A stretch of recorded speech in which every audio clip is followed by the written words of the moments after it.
Hello and welcome to another episode of the AV Experience. I'm your host, Ryan, joined as always by Jonathan and Bob. Today we're going to talk about wife approval factor. Does it exist? And if it does, how do you deal with it? I know I've put my significant other through the ringer. You guys have probably at one point or another seen the pictures of my living room and my journey. And I know these other two guys have done the same thing. And I don't know why we're still married, but somehow we are. Gentlemen, how are you? Doing well this week. Yeah? Yeah. Okay. Anything new? Any new journeys? I go skiing tomorrow, so that's Wow. my Where are you journey. going?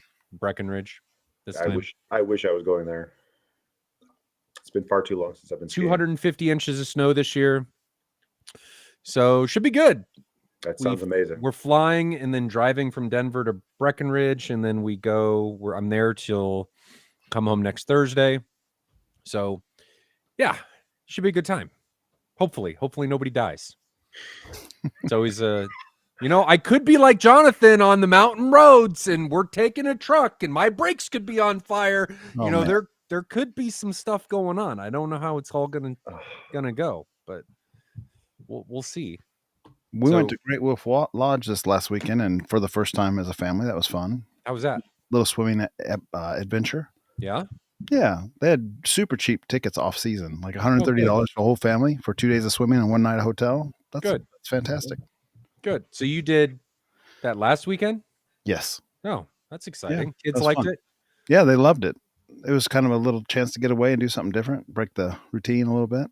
Did you guys do anything else at what's that place called? Cabela's? No, just that whole Legends. Did you guys do anything else at the Legends area? No, we were just kind of slid in there Sunday after church and came out Monday evening and went to Cabela's Bass Pro because that's in the area, that giant store. Mm-hmm. Did you go to Nebraska? That's really cool. And then headed home. What'd you say? Did you go to Nebraska Furniture Mart?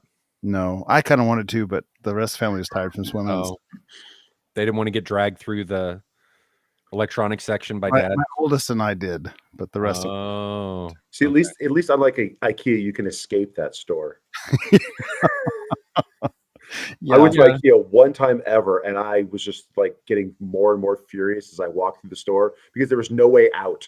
There are shortcuts. You can get out. Exact same experience, Bob. I was like, if I'm never coming back here again, because there's like a 3-hour walk, and 3 years from now, Bob and Jonathan are still in IKEA. They have been named I go up after there the Swedish.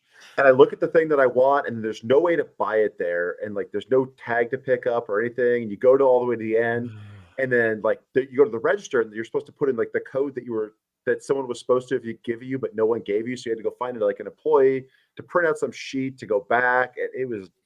These guys don't IKEA. No, do not IKEA. They don't do it.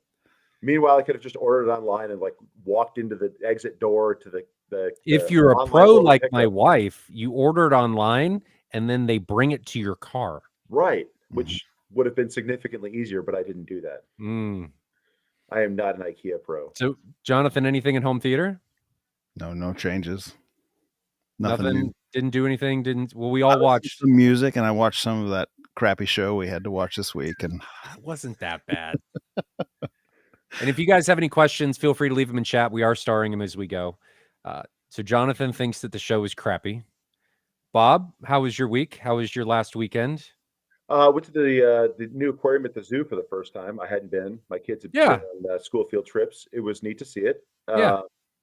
It was. I was kind of a little bit underwhelmed. I mean, with the size of the construction that they had been doing, I thought they were going to have a few more larger like open water spaces. I mean, one of their open water spaces was pretty big. Right, they did a good utilization of the space they had. It was neat to see it. They're doing a lot of like repair and like off-season work, so some stuff was closed. But it was a nice time to get out there. The weather was great. That's good. Did they have a little sea lion display at the end with the seals? We didn't stay for it because we missed the first one, and then the kids got hungry. So, so we went out last month and did the aquarium and did the penguin walk, and we saw the sea lions and stuff. So it was all we saw the sea lions before, then went to the aquarium and then did the penguin walk. It was a nice little rotation. We got lucky. Was it cold enough the big penguins were out, or was it just the? No, it was all of them. That's really cool. They were all out. Yeah. Did you guys They're grow well up going to that zoo, or is that something you've kind of done more later in life? No, I grew up going to it. I did too. I didn't live in KC, so growing up. When I was a kid, that zoo was pretty shabby. They've done a really good job of turning around and have some really nice displays Yeah. and I stuff. remember when Africa was built. Yeah. Mhm. When that whole thing was taken off. Yeah, it was pretty once Africa started being built, that's when the whole thing started turning around and they really started pumping some money into it. It's turned into quite a nice zoo, I think. It's a really nice zoo. Yeah. Mhm. So Yeah. I was living in California, like that tend to, that kind of end of grade school through high school. So we go down like the San Diego Wild Animal Park and had the big, like you get the safari bus and do stuff down there. So I've done that. yeah, That's a lot of fun. Yeah, we had some pretty neat experiences down there too. It's fun going with my daughter and her seeing all the animals, and that's more of what I really enjoy, seeing all that. We did the like luminary thing last year where they have the whole thing lit up and they have all the light exhibits on. They do a lot more than just the normal zoo stuff. There's a lot of after hours things that go on and like private things pretty that cool you can do. Yeah, there's a lot of cool stuff. We should go back to IMAX. I haven't been to that IMAX in. It's not a functional theater anymore. Oh, it's not functional anymore. They do a bird show in there. Oh, like legitimate physical birds that fly around. Well, I mean, that space is probably, it's pretty tall. It's probably a pretty good utilization for that. So good that they're not just wasting that space. Sad, but good that they're utilizing it. So nobody did anything home theater wise. Nothing exciting. Starting on it, but it's going to be a little bit. Start trying to get some drivers on order. So do some prototyping, figure out where I'm going to go. Okay. I don't think I did anything. I don't have anything exciting to tell. Well, I guess I do. I kind of mentioned this to you beginning. There's a QL 7000 coming. It's fantastic. I've got a Bravia 9. And while I'm gone, I'm going to see if I can get an NZ 900 from JVC so we can have all three. Awesome. So hopefully when I get back relatively quickly, I don't know how much heads up Ryan needs, we can get this going. The 7000 will be here next week, and I've already got the Bravia 9, and then hopefully I can get the NZ 900 while I'm gone. It'll show up while I'm gone, so we can get all that stuff, and we can see what they do and how they look. And I don't know of anybody else that's done all the $30,000 projectors in one room. Screening room is doing that. We always seem to do it at the same time. Nowish, or like right around nowish. They usually do them calibrated, and we typically do them uncalibrated. So I think they do a good job. Usually it's Chris Deering that goes out there and does them, or Sammy does them. Sammy Prescott, one of those two guys, does the calibrations. So it'd be interesting to see what people think. Hopefully we'll do it before or quickly after they're done. So that's they're exciting. Also including the projector that shall not be named. Oh, they are? Yes. Oh, that'll be interesting. I saw that Matt Pose also is looking at it. I talked to him briefly about it. Yeah, I just posted that he had one. I saw his little like 3-minute video of it. Yeah. So, yay. That's all I'll say. Yay. So let's talk about, what do we want to talk about first? The show or wife approval factor? The show? It's up to Jonathan. I know he It'll loves give people time to filter in before they. Jonathan's like, I don't even want to talk about this. This was so bad. I wasted so much of my time. I'm not going to say every episode was terrible, but I got the strong sense of I'm wasting my time and don't want to be doing this feeling when I was watching the show. So when I only watched about 2/3 of it, probably. I skipped around. I watched them backwards. Yes, Netflix on Apple TV was like playing them in like weird sort order. They weren't in the seasons listed order. Because it's supposed to start with robots, if I remember right. 3 robots. It does. Yeah. Yeah. I watched them backwards. I had seen this before. So Netflix for me was having a crazy, like weird bug because like I'd watch the episodes, but it wouldn't let me restart them. So I'd select an episode and it would start with like 3 seconds left in it. And if I didn't hit rewind immediately, it would put me to the end credits and then spit me back out on like the next content. Like it would suggest like Formula One or something. And you couldn't reset the season. You couldn't do it. So like at the end of every episode, like it would either play the next one or play the ending credits or just stop. And I could maybe get 2 or 3 to play at a time.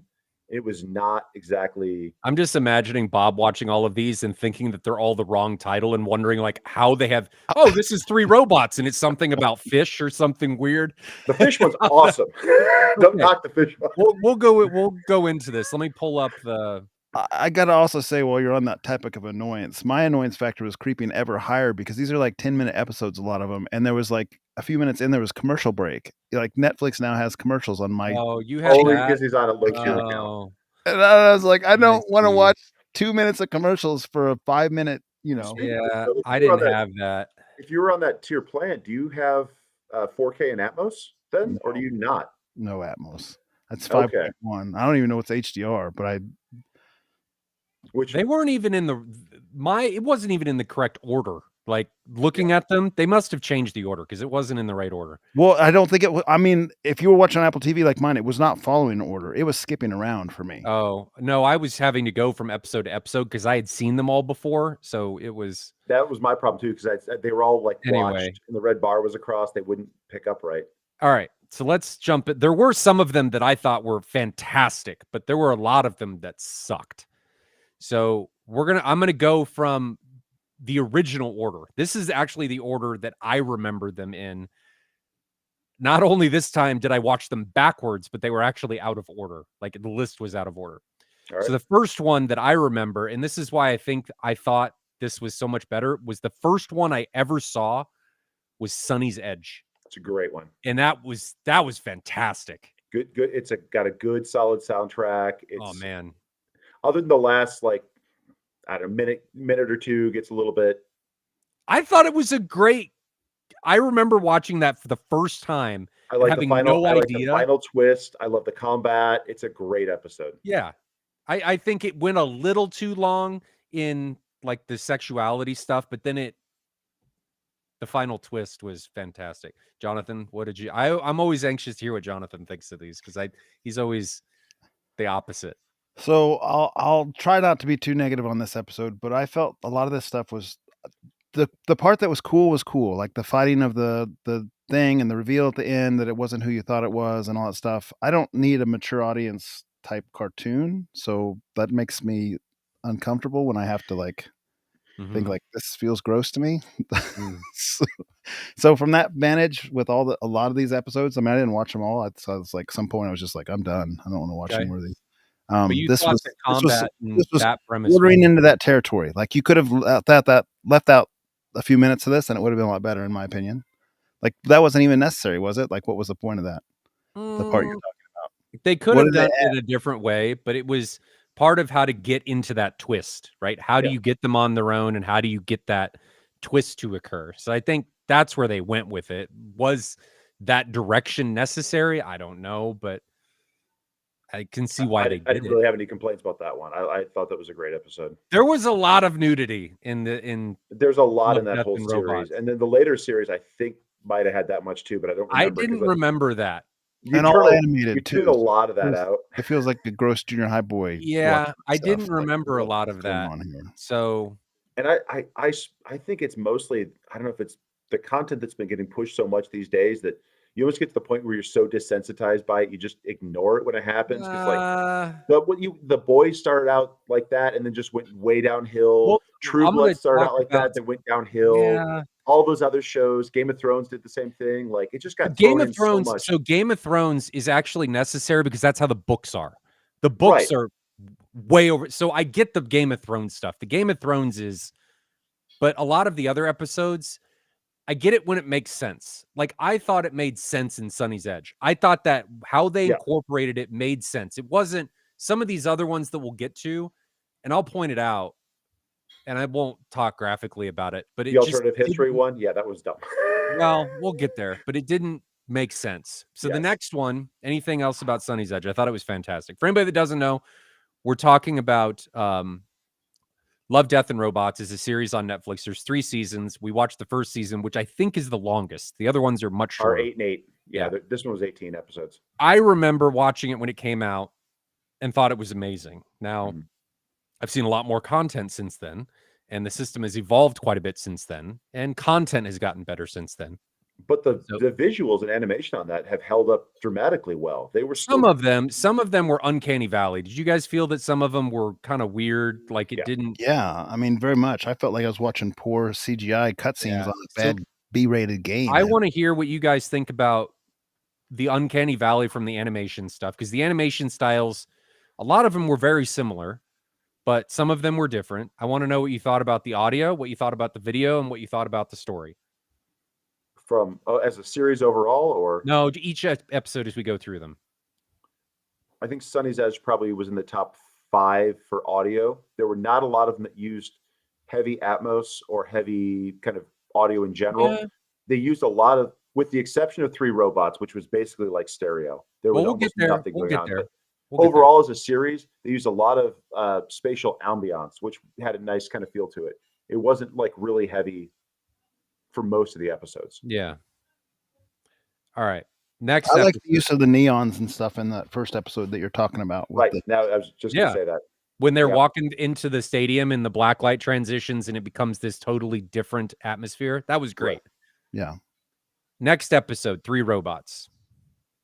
I liked this one. Cats are evil. I mean, I liked it. What it comes down to. It wasn't over the top. They didn't try and jam a bunch. It was just dialogue, really, and it was decent dialogue. Yep. About robots learning what killed humanity. And it seems like those robots are from a time when humanity wasn't alive. Correct. They're from like the robot society or. So there's this book called Motel of Mysteries. I don't know if you guys have ever seen it. I had this as a kid and I love this book. It's about a future archaeologist finding an old motel and going through and excavating it and cataloging things and trying to figure out how everything worked from a society that lacks the same context. So it's like they're going through, it's almost like he's excavating a pyramid, but it's a motel. So he's wearing like, a toilet seat on his head as like some sort of like a toilet seat with the lid behind his head, the sanitize for your protection headband around his head. Like the TV's like a sacred altar. Like he's trying to contextualize like religious connotation to all these things that they find in a motel because they don't know what it is. Mm-hmm. That's an interesting context. Like you think about how many things we're getting wrong about ancient civilizations. Yeah. We have some continuation for this, but it's like, finding something that's completely alien to you that you didn't really know about or just been so out of touch. If you ever get to see that book anywhere, it's really cool to check out. So anything else to talk about with 3 Robots? I mean, it was just kind of I mean, I liked the story. It wasn't a wower for demo material. Jonathan didn't see that one. I didn't see that one. It's a fun like social commentary thing about how they're trying to just contextualize stuff that they don't really understand. Yeah.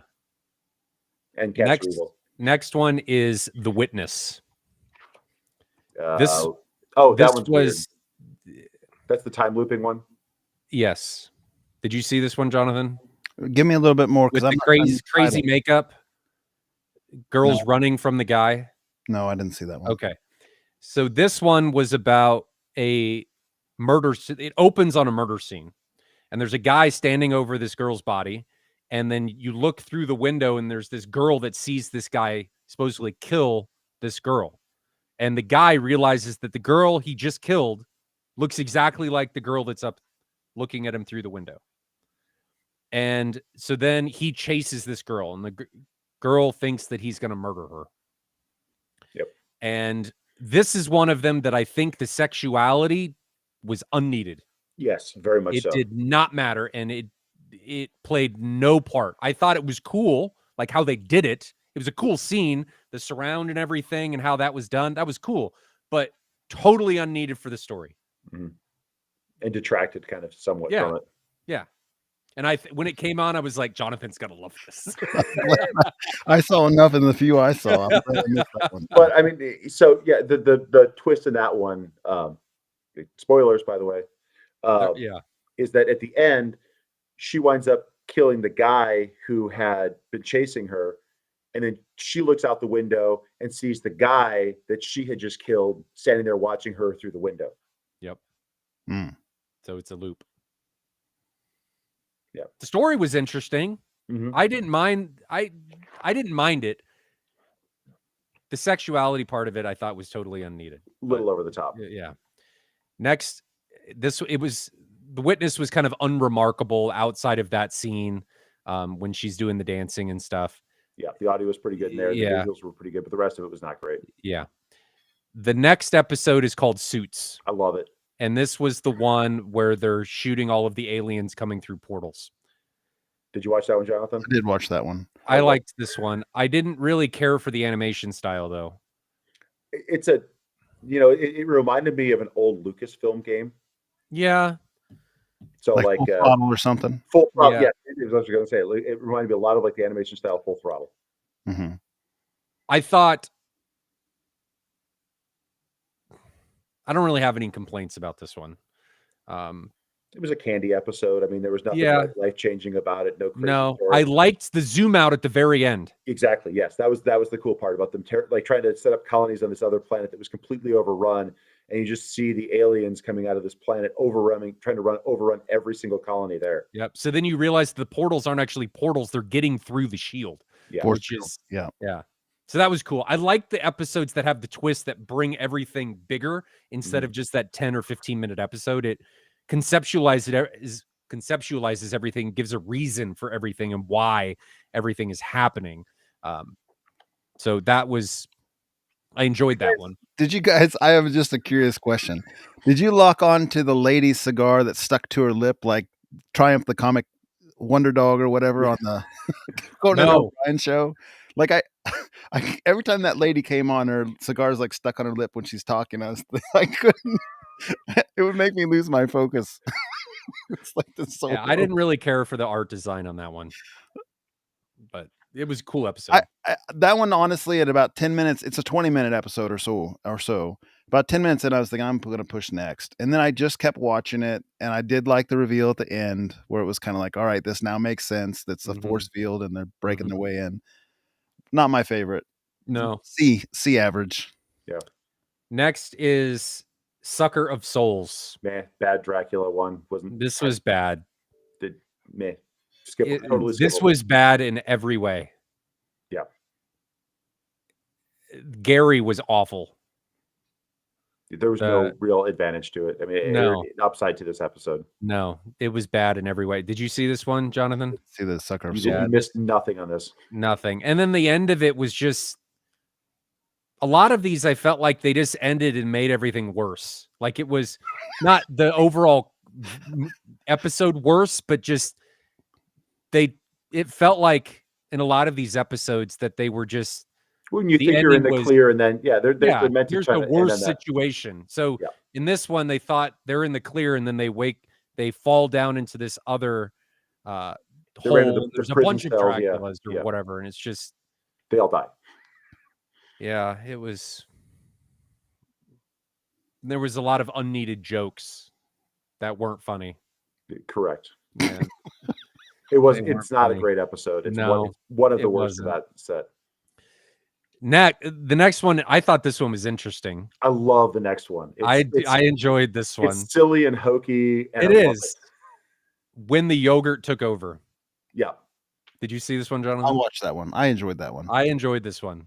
It's super short. It's only like 3 minutes of actual episode by the time you take the credits out, or maybe 4. But I love the fact that like the social commentary, like we've created this ultimate plan to save humanity and get you out of everything. And then the first thing that happens is the humans don't follow it and they destroy everything. And I love when the ships are taking up their yogurt cups. They're big yogurt cups. Yeah. Yeah. I mean, the animation at first was a little weird, but then it kind of grows on you. I liked it. I liked that one. Yeah. Unremarkable for sound, audio, video and audio, but I love the story. Yeah. And if I pulled in by the story and everything else makes sense and is not detracting from the experience, I'm going to like it. It doesn't have to be a totally immersive audio video experience. It just needs to pull you in and keep you there. It's all that needs to happen. So love that episode. Next one, Beyond the Aquila Rift. I like that one. Did you see this one, Jonathan? Where they wake up in the pods? Start describing it. So they're going through a jump gate, and then they get put to sleep, and they wake up, and they've been pushed off course. Was this the one that started like 3 little furball things? furball like thing. little furball animals. I don't think so. No. Maybe I didn't see it then. Okay. I liked this one. This one had a great story. Yeah. So they wake up, and one of them wakes up and meets a past flame, if you will. One, I guess you could say the one that got away is what we'll call him. And they rekindle it, and you find out it was a pretty sexualized relationship, which evidently all of the episodes in this are. Yes. But that plays a pretty big role in everything that's going on. And that one made sense in the context of this story. So then one of the crew members wakes up and puts into the context that the person that the main character thinks is somebody is not really that person. Mhm. Then they put that person that woke up back to sleep, and then it kind of spirals out for the main character, and you find out that it's really not the main person. Well, they wake And- him up again, and then it goes. Yeah, and then you Extra go bad. through it. Yep. And then it goes extra bad, and he finds out that the crew crash landed in this alien asteroid and is being fed these. Images. Yeah. Yeah, it's like a succubus, and is. So there's Yeah. the question there at the end: is that creature actually benevolent or not? Because is it just like lonely and stuck in space, or is it actually feeding off these creatures? Because it's not like the creature can do anything either. Yeah, I don't know. Because it's a a bizarrely xenomorphic creature that's kind of like a spider alien thing, but it's not actively trying to like eat the person. So it maybe just doesn't know how to interact with different species. Because I mean, with the other two seemingly being sucked dry, I would think that it's well, trying but their to keep them cryopods were alive. also smashed open. So I mean, Yeah, maybe the that's question what is it they was. survived to begin with. Maybe that was never answered. Right. It was. But I liked the twist, and then they zoom out, and then it flashes, and then it comes out, and you see the astro. I liked that. Yeah. That one, everything came together. It did really well. It's got kind of a Matrix feel. Yes, and it didn't unremarkable audio video, but the story kept me going there. Yep. Next one is Good Hunting. I like the concept. I like the whole basically magic and mysticism are destroyed by technology, and then trying to recreate magic through technology. Through the way that they're trying to convert that fox spirit back from what happened with the legs being chopped off, and rebuilding her into kind of a steam powered android that could recaptured some of the powers that she had before. That scene was so cool. That whole transition, the audio in that was actually in the video were really good. I really liked that one. I know Jonathan probably would not have I don't liked think that I even one saw because that one. Yeah, it doesn't sound familiar. there's some parts in there that you would not like, but I think no. But overall, it was like it's it like was the English attacking a Chinese, taking over an Asian culture. But so there's a lot of like English dominating like the women and turning them into sex slaves. The nudity in that made sense because it was very much like how horrific these people are being treated by their foreign occupiers. Yes, but the other part was more of kind of what they are with fairies and deities and stuff. I mean, that's very much how that's always been. So that all made sense, and it didn't bother me. Yeah, that was all not that any of these actually bothered me. It was more of like, this doesn't make sense to the story. This is totally unneeded. Right. That one, I felt like it all made sense. That was good. I liked that episode, but that whole transition when you find out she can transform was so cool. That was really cool, really well done. I liked that one. The Dump. This was the first one I watched, and I thought, what is that one you didn't like this one? There was probably 2 minutes of some cartoon failure running around, and I was like, what are we watching here? Oh my gosh, this was the first one you watched? Yes. Oh my gosh, this all makes so much more sense now. It just kind of turned my stomach. And then if you went that one, and there's a couple other ones that would not have been good ones introductions. Like, yeah, this is no. I like the concept of like the dump monster, like, taking over things and the guy just kind of living there. Like, I don't need anything. It all winds up in the dump. And it was cool hanging out, like talking with the EPA guy or the city, sanitation guy who was trying to shut down this longtime dump because they're building a new set of condos next door and the condos don't want the smell. So they're basically Yeah. trying to like zone him out of his home because they're trying to throw up a new bank of condominiums next door. Do you remember that little like teacher in Billy Madison that's like, "You've now made us all dumber with your Yes. answer"? That was my thought on this episode. Like, now I am dumber. The guy who's doing the quiz show or whatever. Yeah. Yeah, that was C-. No, F. That's It like, wasn't what F. am I watching this for? There were some worse ones than that. I feel like. Yes, Maybe not. There were some worse ones. Well, there than can that. be more than one F. Like, that was an F. Okay. Okay. Shapeshifters. Shapeshifters. Nah. It's a kind of okay. I wish that they had gone more into like the werewolf side of things. It had a lot more potential than they utilized it for. I like the concept of the with the shapeshifter soldiers kind of not really fitting in, and how they were trying to be like thrown in. It had an interesting dynamic in the unit where they didn't really work well together, but they were forced, but they wanted to work.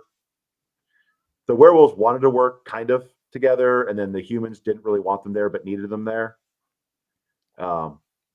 The end's combat scene could have been a lot better. Jonathan, did didn't you see see that this one?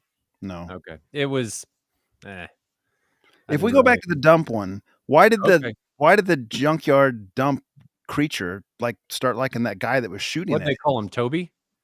Well, Tony? because he ate his dog. He liked him because he inherited the property of his dog, or No. His friend.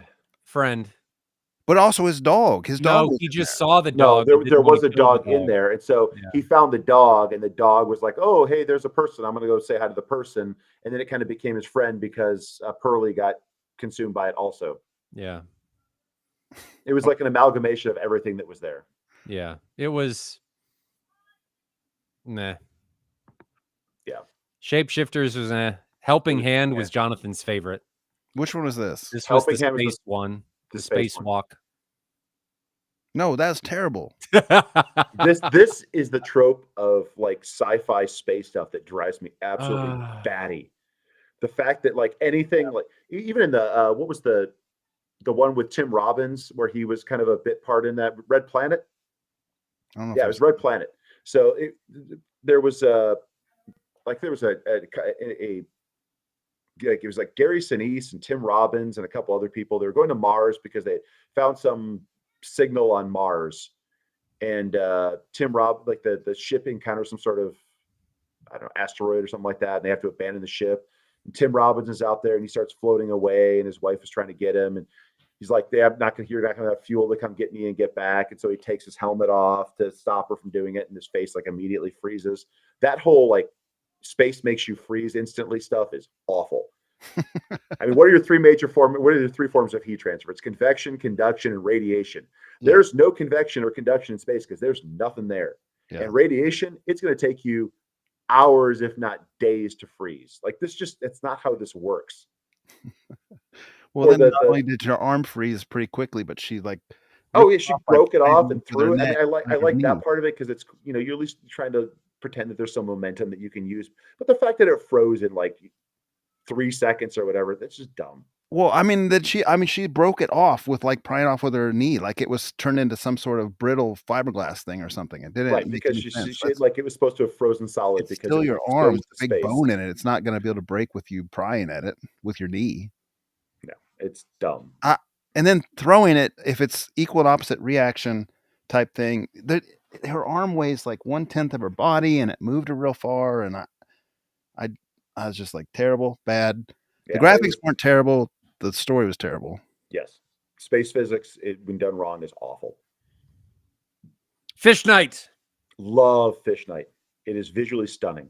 Visually stunning. I liked it all the way up until the end, and then I hated it. with the robo shark that came in out of didn't look like the rest of the creatures. Did you notice that a lot of these episodes would just end on really weird audio yeah. notes? Dark notes. No, not dark notes, but just like the audio track, that it would just end at a really weird spot that didn't make sense. This was one of them. It's that whole kind of like just meant to make you feel uncomfortable at the end and keep you thinking about it hook. It didn't make me feel uncomfortable to make me think about it. It made me feel uncomfortable because it was just done poorly. Yeah. Like the story was great. He didn't need to get eaten. Just be happy. Like, why did that have to go bad? And then Jonathan's question would be, why did he have to take off his boxers to go swimming in the That is fake also sea? Another naked man. That's like the second one I watched. Right. Why? Like, well, all right, what are we watching here? Visually, when that whole thing starts, up until he gets eaten by the magical invisible whatever shark, it's great. The sound's great. The video's great. It's great. The bright, brilliant colors are great. I love it from the visual standpoint. I get it's artistic, but it doesn't make any sense to me. I didn't understand it. Oh, the story was awful. I mean, visually and audibly, if you want to see a bunch of neon fish swimming around in the desert and the air, and like these fish can swim through his body, they pass through him, but yet one of the fish can eat him. Like, no, then he starts transitioning. Because then he starts transitioning into one of them, like becoming one of the spirits that's out there. Yes, but why? Because he gets naked. Obviously, it makes no sense. Come on, Jonathan. Desert ghost fish magic. Yes, he gets naked, takes off his pants. Bad things happen to everyone in these then episodes when they get naked. Yes. F. When you go streaking through the desert, you never know what's going to happen. Never know. Make it hot. Lucky 13. That was a great episode too. That one I think I liked. Describe it. That was the one where it was the ship one. It was the ship. I did like that one. That was probably the best one in my opinion. It is one of the better ones in the series. Of the ones I watched. It was a good one. Ending, not very good. Didn't like the ending. Where the ship blows up, or? Yeah, it was just anticlimactic. Well, I mean, you had the destruction of it, where the ship like purposefully holds its self-destruct function to get the maximum input to try to save them. There were some cool things about that. You got that. Yeah, but what's the Stealth had a better ending than that. When the AI tries to do it all itself and then goes in and blows itself up and stuff. This one you don't want to go. Well, but obviously her dialogue there was kind of had the most casualties, right? The most soldiers that would get on it, approach it, it would have the biggest impact towards. Yeah, I get it, but at the very end when she says it doesn't want to go. Right, because I think it was more the whole time that you got that kind of sense, like looking through the camera on the thing, that the ship had a certain sentience to it. It did. They never personifying it, but that never really, that the people weren't really aware of.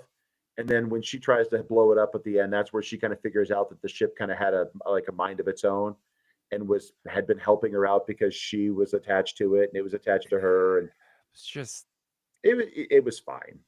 It was a little weird story-wise, but I enjoyed it. It was fine. Still the same. I just, up until that point, it was good. Then the conflict seemed completely pointless because it really had nothing other than these people were fighting each other for some unknown reason. Yeah, but you don't always need to know the reason. I mean, like in Warhammer 40K, what are they doing? With fighting the agents of chaos. Sometimes. They're acting at the will of the Emperor, who's, I guess, skeletonized. I really liked the next somewhat episode. Alive psychic being stuck to a chair.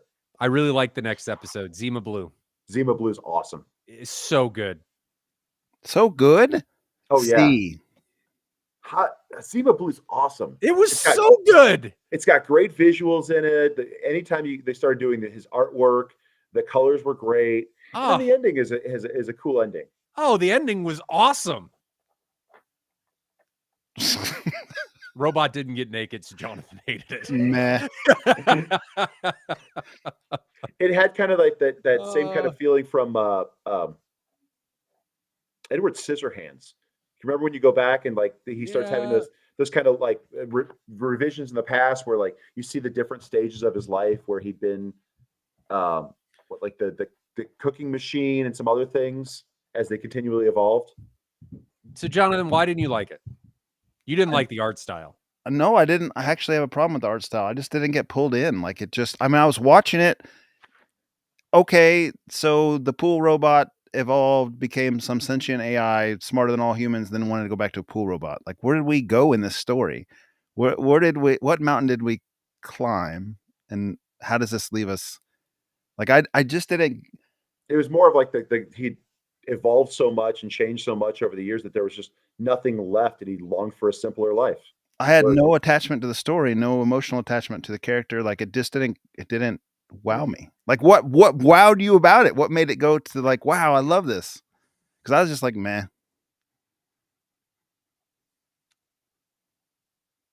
Did it pull at you emotionally? Like what? Like did it?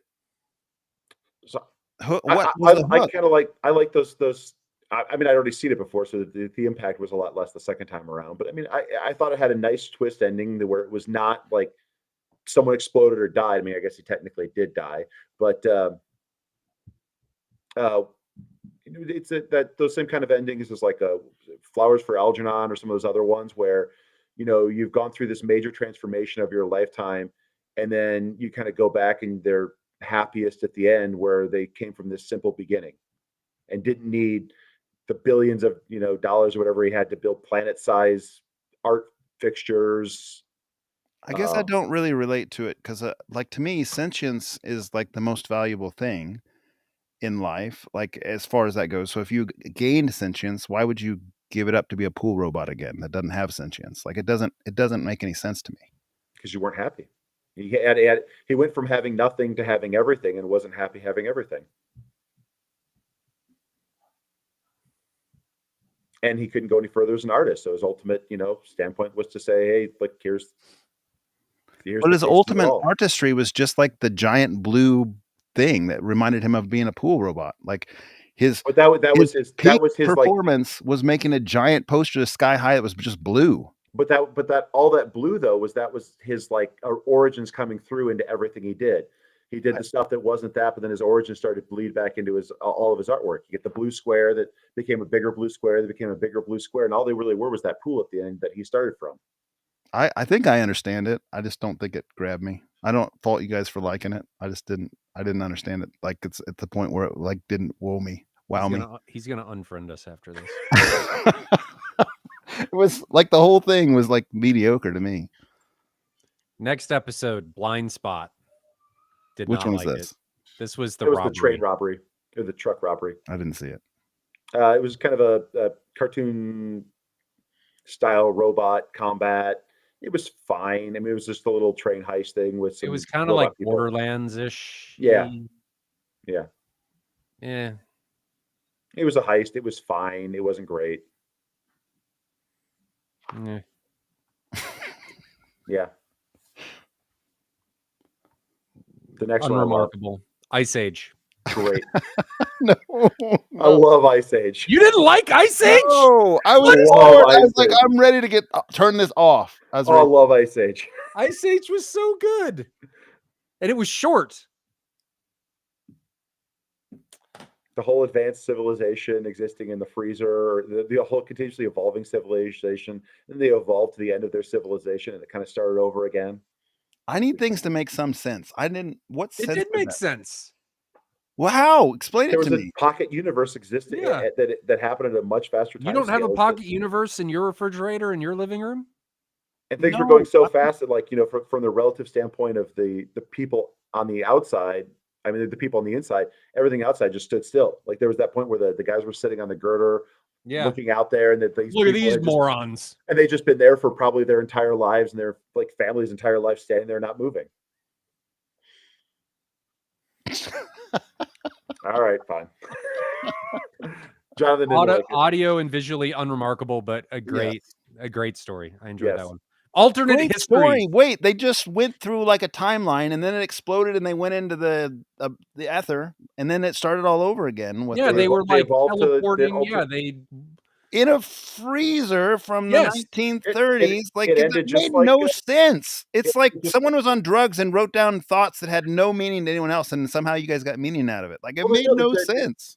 it's showing like that civilizations or that universe is like evolution from beginning to end. They start off as monkeys and they evolve into like beings of pure energy. Babylon 5 ended the same way. Like it was like 10,000 years later that the earth was getting eaten by the sun and the people were there and they basically turned into Vorlons and flew away.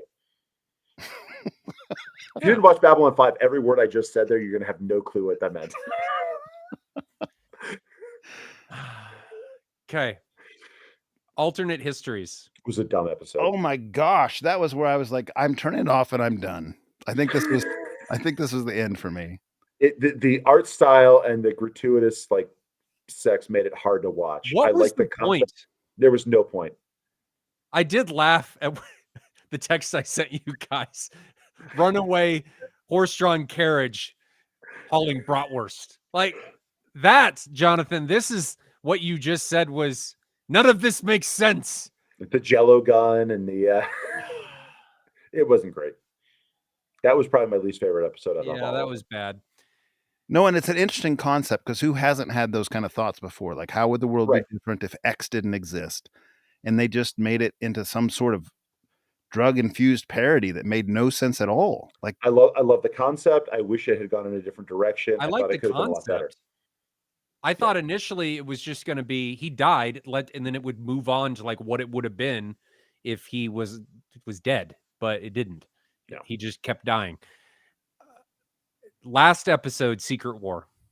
I thought that was a great one. What's that one? Describe it. The Russian soldiers. I told you to watch that one. You would have liked that one. I tried to watch the one you guys told me, and I was like, I can't do it anymore. That one, this one you probably would have really liked. So it's a group of Russian soldiers out in the woods on some sort of mission, and they started getting accosted by these monsters, and you kind of find out that like they had done some rituals to draw out some demons to try to get some power for a war, and it had gone bad, and the whole country's basically overrun by these demons.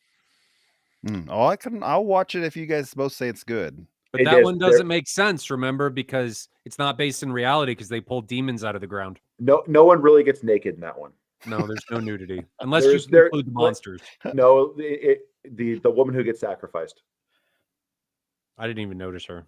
Yeah, it's easy to forget on that one, especially after the rest of them. But no, that it's a war kind of like Russian soldiers versus monsters thing. That was very Uncanny Valley, though, to me. Yeah, the animation and the facial features, and they looked weird. So Bob liked it. Ryan didn't like it. I mean, no, it was okay. It was okay. It's got some okay surround sound. The explosions are going to be underwhelming compared to what everyone's used to these days because it's an older series. I think I got to go back and rewatch the last 2019. Yeah, but 2019. I was going to say, aren't these all just a few years old? But they weren't like really pushing. Like I'm curious to see if the last two seasons, which were like 22 and 23, like up the game on surround sound and stuff like that. Because even in 19s, like Atmos wasn't being pushed heavily on Netflix. It was in movies, but in like Netflix series. Yeah. That was one of those episodes that just ended on a really weird note. They come in and they start bombing, and then it just ends. Yep. It's not even fully done bombing, and the sound isn't even fully done playing, and they just end the episode. Yep. It's like, all right, we've run on a budget, end it. And that's what happened. That's probably like the kind of thing that I was experienced with those darn commercials that kept coming in. I'm like, is the episode done? And then it would like rewind it, try to figure out if the episode was done. That happened to me a couple of these things. It's one of the better ones. There's nothing you would probably find objectionable, and you'd probably like that one. All right, well, maybe I'll go back and try that one out. So, favorite episode? Jonathan doesn't have one. No, I can't this series sucked. I wouldn't recommend it. I won't recommend it. In fact, we've been talking about it for like 45 minutes, and I would be turning this off because it's a crap series, and it's not even fun to talk about a crap. There's some really good ones. There are. We could come on and talk about like the 3 or 4 best ones instead of 15 episodes that aren't good. Maybe Alternate Histories is somebody's favorite. Okay. Look at the comments. Is anyone even talking about this at In all? some alternate histories is someone's favorite. Then they go watch the Hitler one and see if this was your favorite. Like if there's anything redeeming in that episode at all. It was bad. It was There's bad. nothing redeeming. It was bad. And that's such a cool premise. There's so much you could do with that. What was your favorite? Jonathan didn't have one. Bob, what was your favorite? Lucky 13 was my favorite of the ones we talked about. God, I've got 3 or 4 that kind of all tied. I don't think I really had an actual favorite out of them. If I had to pick, probably Zima Blue or Ice Age. Ice Age? Just because of the story of them. What's the story? What's this? I missed the story. I like the concept of it. Like the hyper evolved, like time separated universe existing in a microcosm. It was cool. Well, you and I have very different ways of thinking, Bob. I think I liked Sunny's Edge. That was my favorite. Sunny's Edge was great too. Sunny's Edge was my favorite. That it's also my nostalgic pull for this whole series. That's the episode that I remember, and luckily, it's not something like The Dump which is now Jonathan's first nostalgic pull.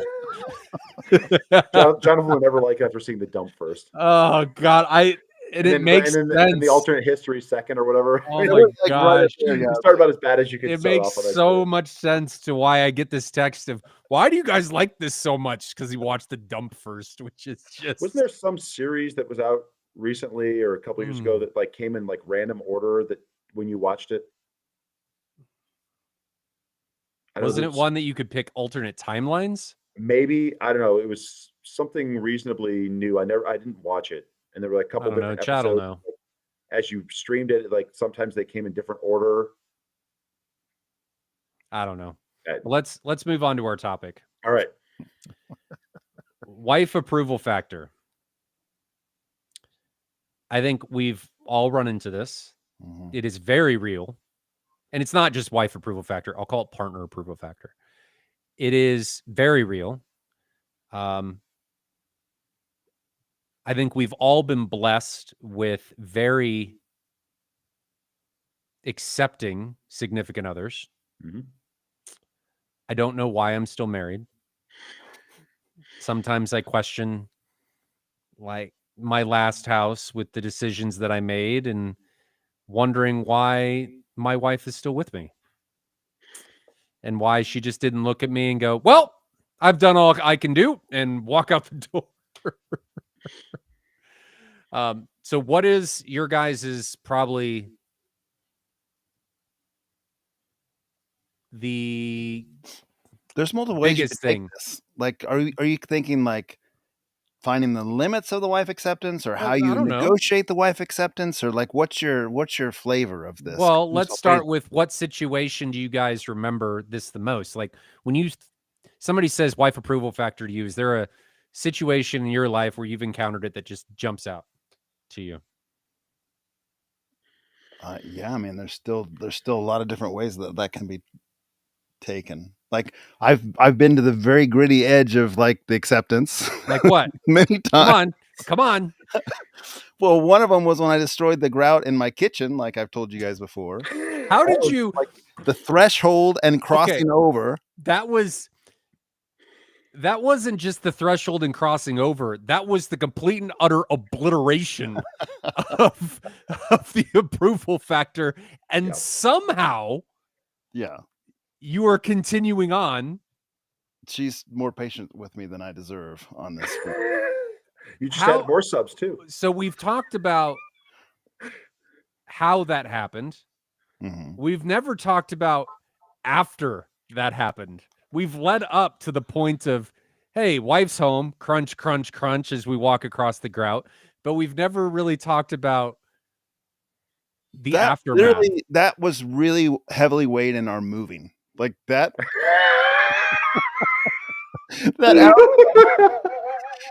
was a major. We broke the last house. We needed a new one.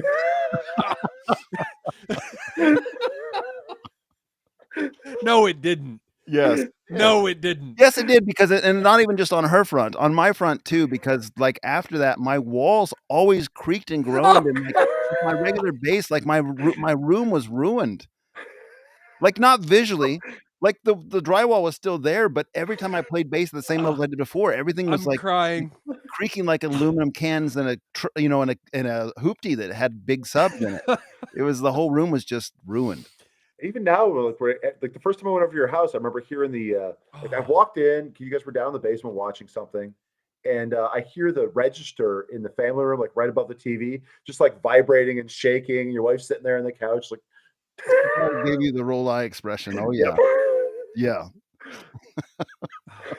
yeah. There's no doubt. I mean, and my wife, even to now, every once in a while she'll come down. If I'm watching something late at night, they sleep 2 floors up, so that's my advantage, right? Yep. And I have a lot of insulation above. I have 9 inches of pink fluffy and NRC 7.70 ceiling tiles, and trying to stop it. You can't stop it all, and sometimes patience runs out. So 2 floors up, she'll come down the stairs, and I hear her coming down the stairs, and I'm like, oh boy, turn it down a few notches so when she opens that door, it's not quite as loud. And she's, all right, Jonathan, that's enough. Like the I get the parental text expression. because my wife won't get back out of bed. I get texts. Yeah. I get texts. I did not know that actually was a provoker to getting you to move. Yeah. I mean, that's not the only reason, but it was a heavy weight in my mind. I'm imagining you having that conversation with your wife of, well, love, I've ruined this house. It's on to the next one. Oh boy. Oh no, this is I'm on call and my job is calling me. So I'm going to drop off for a minute. I'll Okay. pick back up when I can. Okay. Good timing though, at least. Oh, Let me see if I can drop this. I can take you out. Thank you. So, can we beat Jonathan's? No, not even close. Before we jump into Well- that, there is a super chat. Hold on. Let's do this one real quick because I like to address these as they come in. Anthony, 10 USD. Much appreciated. Never required. Thank you, Anthony. His question is, I remember you guys saying Denon needs subwoofer levels at -6 or less. Can you refresh me as to why? I upgraded to an A10H and direct bass control, set it to -4. Should I turn up subs and recalibrate? So the main reason for this is calibration and the amount of voltage that the AVR preamp can send out. You only have a finite amount of voltage that can be sent out to represent the levels, like your volume, that the amplifier will then amplify to then send on to the speakers.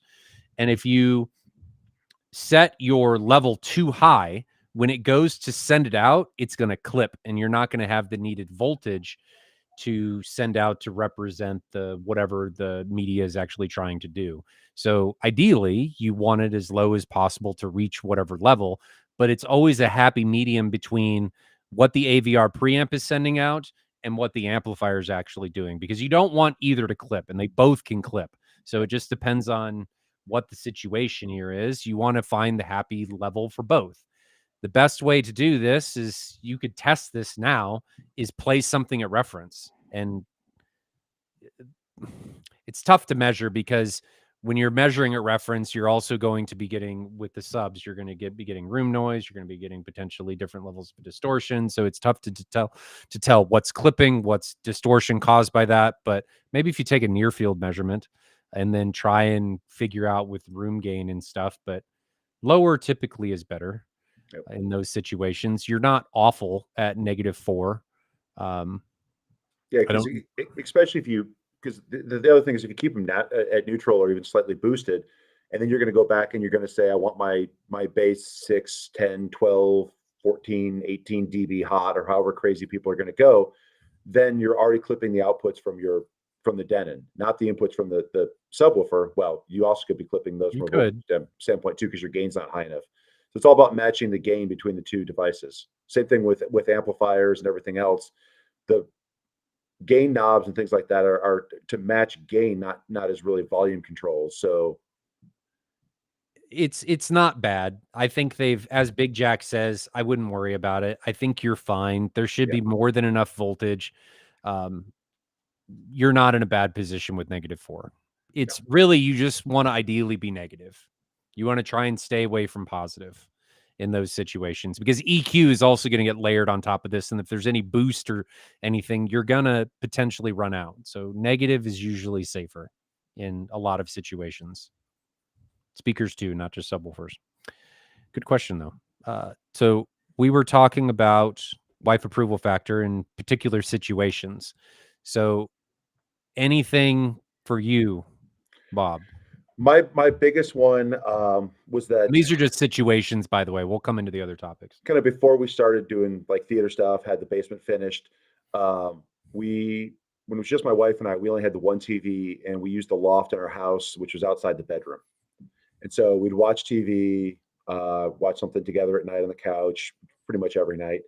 And then she'd go to bed, and I'd usually play like Call of Duty with my brother, who on that time was in school in California. So he was in college at the time. So he was 2 hours earlier, and it was easier for that. And we'd game for a little while just to hang out. Him and like one of his friends and his now wife's dad played with us a lot, and we just hang out. But you're playing something and you're yelling through your chat headset. It's not the volume on the TV; it's more of how loud you get. And so that was one of those ones, like my wife couldn't wait for me to get stuff going in the basement quick enough so that I would not be gaming upstairs anymore.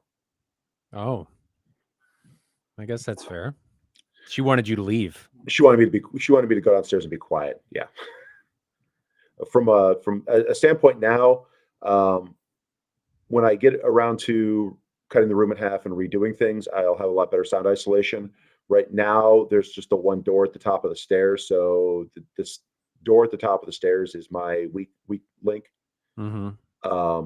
Everything else is pretty well separated, between this floor and the floor above. The walls are decoupled. The ceiling is 2 layers with green glue. There's insulation in the joists. I decoupled the HVAC system as best I could, so that'll be fine. But right now, is a Simpsons Point big open space. Everything just goes to the door upstairs, and that doesn't stop anything because No. it's an interior door that's not sealed. Well, even then, there's not much stopping low frequency.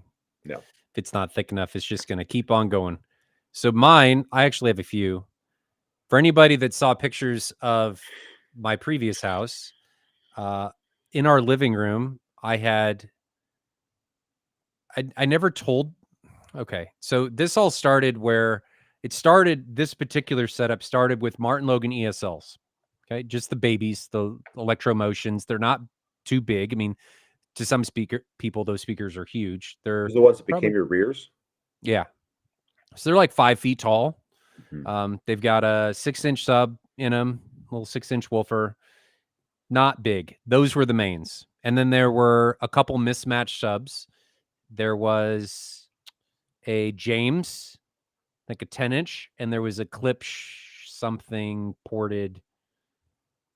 I don't even remember what it was, 10 or 12, and they were mixed. So that's where we started, right? Then I decide, you know what? You only live once. Let's send it. And I took those electro motions. They became, I don't even think they became anything at that point. They went into storage. I don't think I was even using them. And they were replaced by the 15As. So Martin Logan's big boys. They're like 6 feet tall, 15-inch wide panels, dual 12-inch drivers. And I got the big 34C ESL center channel that sits on the floor. And that by itself is enormous. Mm-hmm. I mean, it's the size of most people's desks. So center channel goes on the floor, can't sit anything because it's tilted so that it's meant to sit on the floor and fire up to your face. Then I got 2 REL 212 special editions, which are dual 12s with a 12-inch passive radiator. In a living room setup? In a living room setup. Okay. And this house was not very big. This house was 3 bedrooms, living room, goes right into the kitchen, right? So it's probably, the house is probably 1,500 square feet, not including the basement. You can't escape that stuff anywhere. No. So there's that. Live with that for a couple weeks, and then then I go to Jonathan's. And I listen to Jonathan has the 18s at this point in the sealed boxes. Yep. And I listen to these and I go, mine don't do that. Yeah. And let me just say that the REL 212s quickly turned into 2 JTR 4000 ULF Captivators. So those went in the living room. Oh, in the living room. In the living room. I saw a picture of that.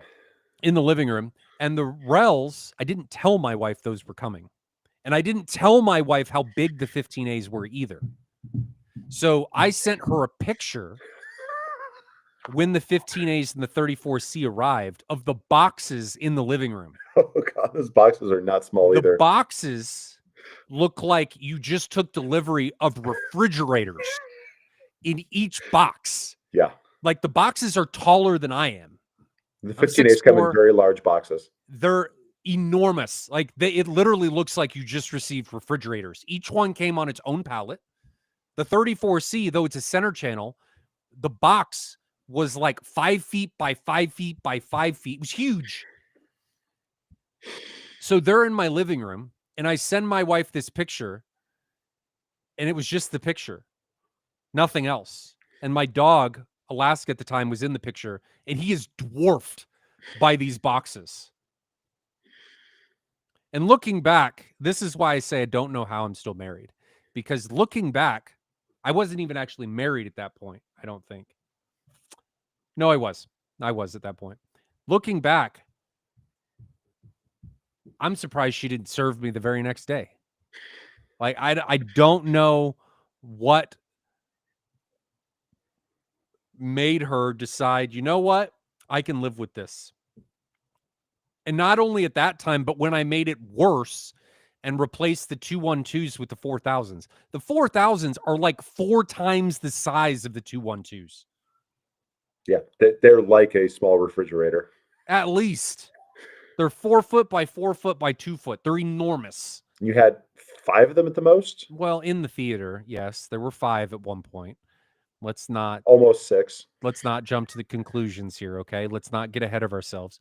So you've got this 5.2.2 setup with 15As, 2 4000 ULFs, 2 FX2s in the rear, 2 in-ceiling speakers, and then the 34C center. And then I move, and we put all that in a dedicated theater in the basement. Mm-hmm. She's probably like, good riddance. Let's get these all out of here. So then I've got a dedicated space. And then I decide, you know what? What's better than just having a dedicated space downstairs? Well, you know what is? Becoming a dealer. And then speakers were just everywhere. Everywhere. So now it was all over the basement. I had like a multi-speaker setup in the basement that I could switch between.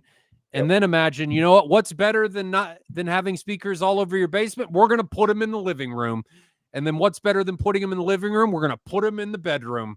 And so I just started cannibalizing places.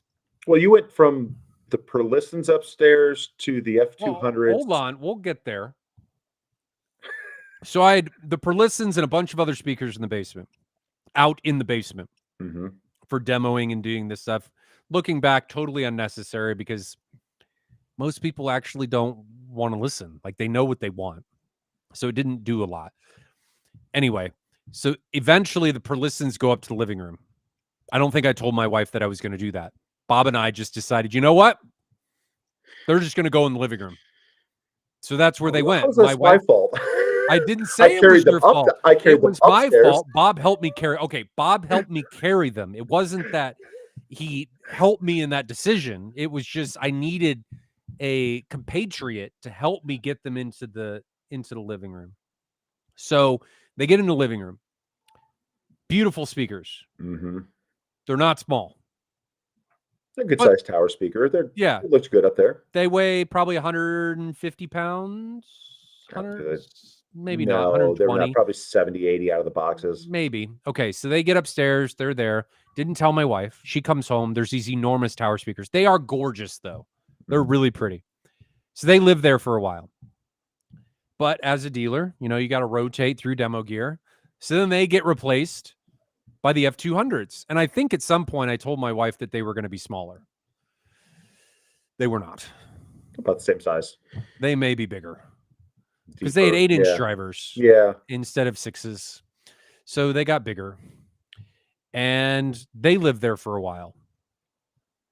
The next one that was about the same size was not about the same size. And then I put F20s in the bedroom, which she actually likes now, because when it goes now, when the bedroom doesn't have the speakers playing, she looks at me and goes, that doesn't sound right. So eventually you get to a point where it becomes the new normal. But the F200s, when I told her that I was getting something and I wanted to put what was going in the theater into the living room for a time because the theater wasn't going to be done, I think I originally told her that they would be the same size. I have this thing, I guess, about telling her that they're going to be about the same size and forgetting that eventually those things will physically manifest into that space. And so this always happens while she's at work. I never do it when she's here, probably because I think I'm going to get shot. But while she's at work, the F200s leave and the Black Swans enter. And the Black Swans are nowhere near the same size of the F200s. No. They are probably 5 times the size of the F200s because the waveguide is over 3 feet wide. And the box fits a 15-inch woofer. The whole thing weighs like 150, a lot. And then there's 2 of these. And for anybody that hasn't seen them, they're called the Black Swan for a reason. They're right? not an attractive looking speaker. They are amazingly good sounding speaker. They sound miraculous. They do not look in any way, shape, or form miraculous. They look like you would expect a commercial behind the screen movie theater speaker to look. Yes. To me, they're amazing. But I they're forget not, what they're they not look built like. for aesthetics. They're built they're built to be put behind an acoustically transparent Absolutely screen. not. Jeffrey looked at that and went, you know what? I'm going to spend nothing on the aesthetics, everything for performance. And Well, but now there's colored horns now. There was always colored horns. Well, don't they have a couple The like first pretty, ones pretty I think looking were ones? white. Yeah. Now, yeah, you can do some cool stuff with them now, but So they were in my living room. Gotta get some flames on the boxes and stuff, and then they'd be Okay, so there's that part of the story. I promise we will get to this point of like, what can you do?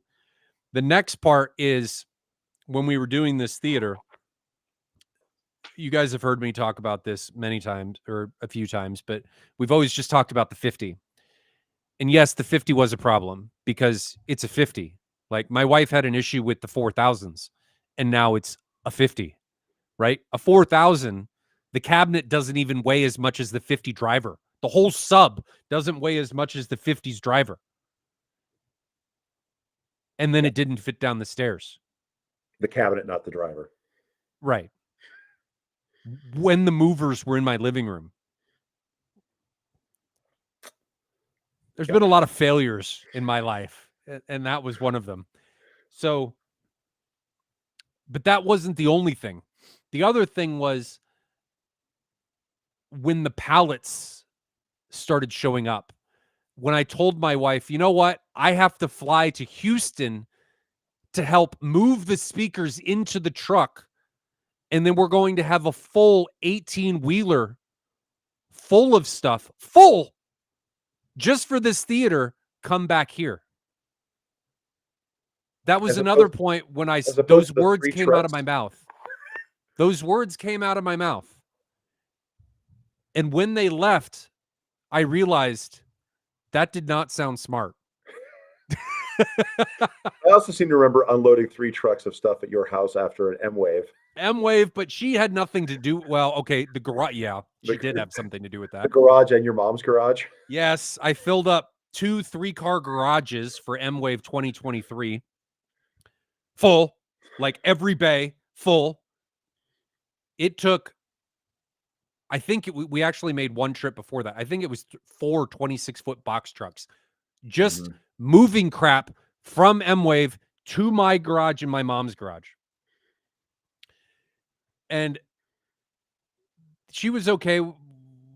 She taught, I don't even know what she That was. stuff at least wasn't staying Yes. for the most part. Yes. But like I did with the 15As, like I did with the 4,000 ULFs and the 50, I have a tendency to not state how much stuff is coming. So then when the truck backs into the driveway and I can feel the gaze, you guys all know, you can feel the gaze on your back as you see this truck coming, and she's had this realization that it is much more than you let on to be. And that multiple subwoofers were on their own pallet, and all of this was going in your basement, but in your garage first, and not just for a short period of time. It was going to be there for at least a few months. That was another time when I thought, man, I don't know if I'm still going to be married after this, but I am. And she's been very tolerant, and she's now, I think, coming around to realizing that there's a reason why I did that. But anyway, so that's my journey. How much does she like using the theater? I mean, does she come down with you a lot in the evenings and watch movies? Oh, if we're going to watch a movie, it's definitely going to be in the theater. She likes it. She doesn't like it as much as I do. I mean, there's somebody asked a question about it, and we'll get to that question a little bit later. It's an amazing experience for me. She doesn't value it on that level. She thinks it's cool. She thinks it's my job. I mean, that's because it is, but that's how she relates to it. So we talked about our stories. How do you deal with it though? Like, It's have you found a good way to deal with it? See, for me, it's because my wife has her own kind of things that she's really into. I mean, um, she does a lot of singer songwriter stuff. So she was doing open mics for a while. Is incredibly creative and does some great stuff. And I'd love to support that hobby of hers. Like I go out of my way to to try to find her new guitars that she might like. She's got a PA set up upstairs in the loft where we used to have that TV. Um, so, I mean, as much as I can to try to promote her hobby on that, it's great. So she doesn't necessarily mind some of the stuff I have as long as it just gets done.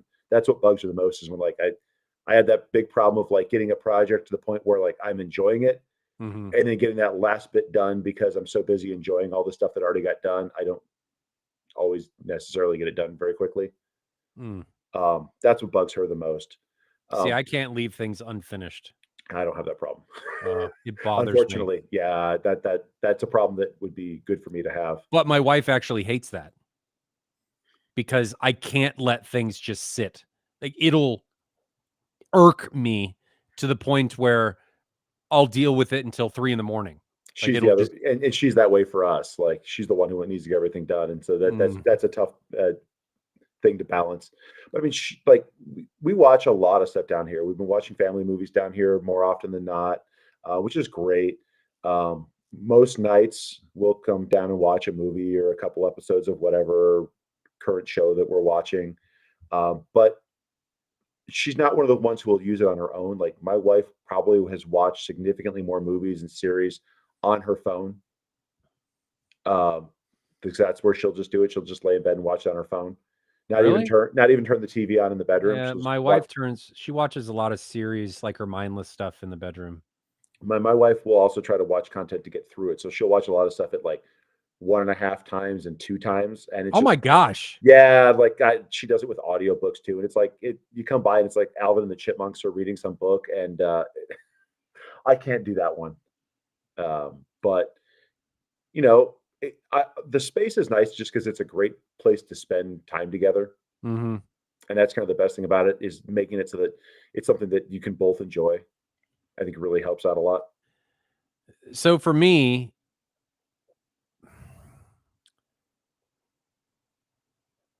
I really don't know why I got away with it at the beginning.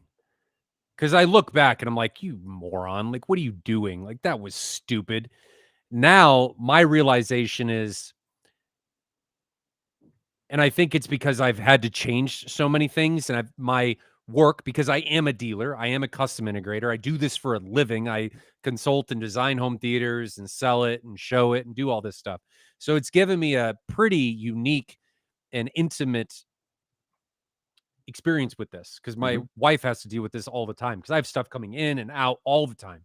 And I have to have experience with a lot of this stuff. And I'm constantly changing things and working on stuff and dealing with it.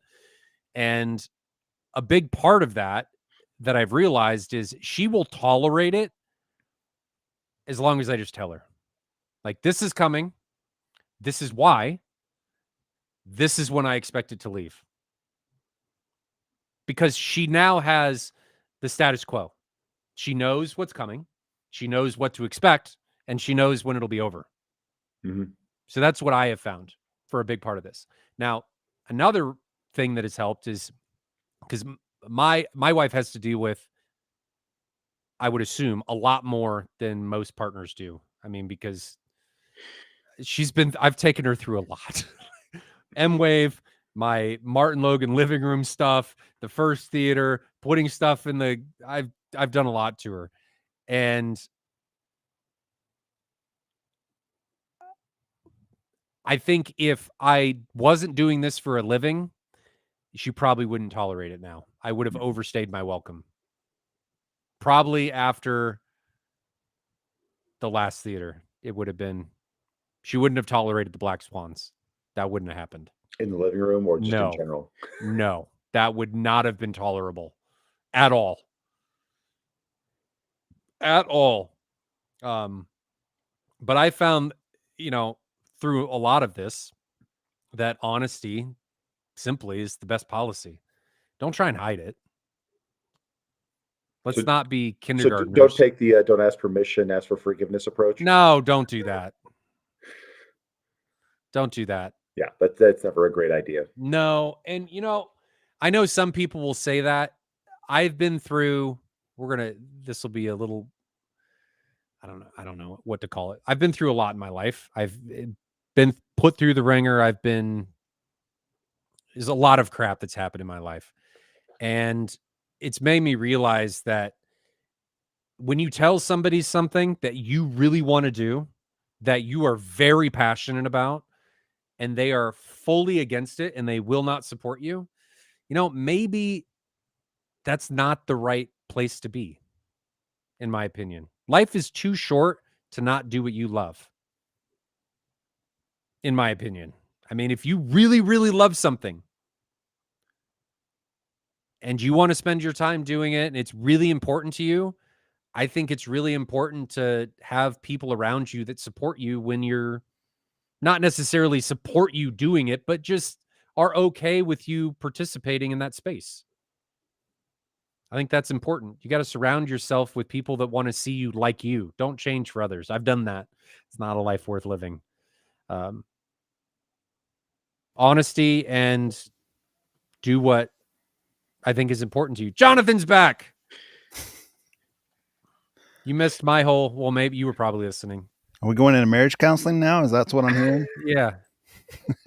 No, we're just talking about like how to do it. Like, how do you negotiate? Like, how have I realized to make the wife approval factor, a partner approval factor work? And my thing's just be honest. Yeah. Because I think I've overstayed my welcome. And I don't think my wife would have tolerated the Black Swans if I wasn't a dealer.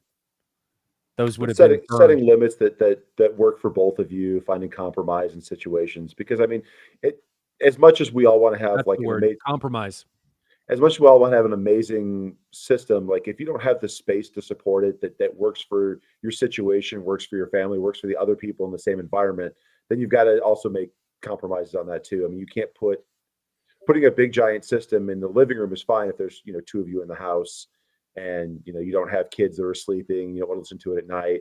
But when you've got if you have a dedicated space that's away from everyone, and you can have that space out of commission, or you can have that space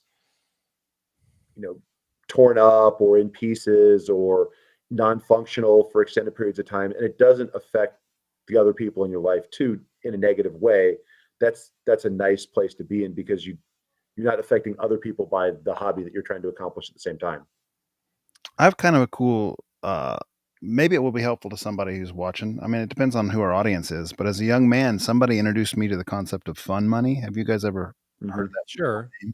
So, like, the advice was just, hey, put 2% or 2.5% of your income into a his and her checking account, and the rest of our money is shared. Like, we're not doing independent, but that's like fun money or blow money, if you want, however you want to word it. And so that's represents about 5% of your income, and it's like you can spend it however you want, and your partner or your spouse doesn't get to say like that you can't spend it however you want. It's your loose change, your money that you can spend. Yep. And so we do that, and that has helped a lot. That, like, when I first got married, we had arguments about spending, because I'm thrifty and my wife's thrifty, and you put two thrifty people together as far as like what's okay to spend money and what they think spending money on is different. Like, what's okay to spend money on is different. So, like, this is my interest of spending money. My wife has zero interest in this.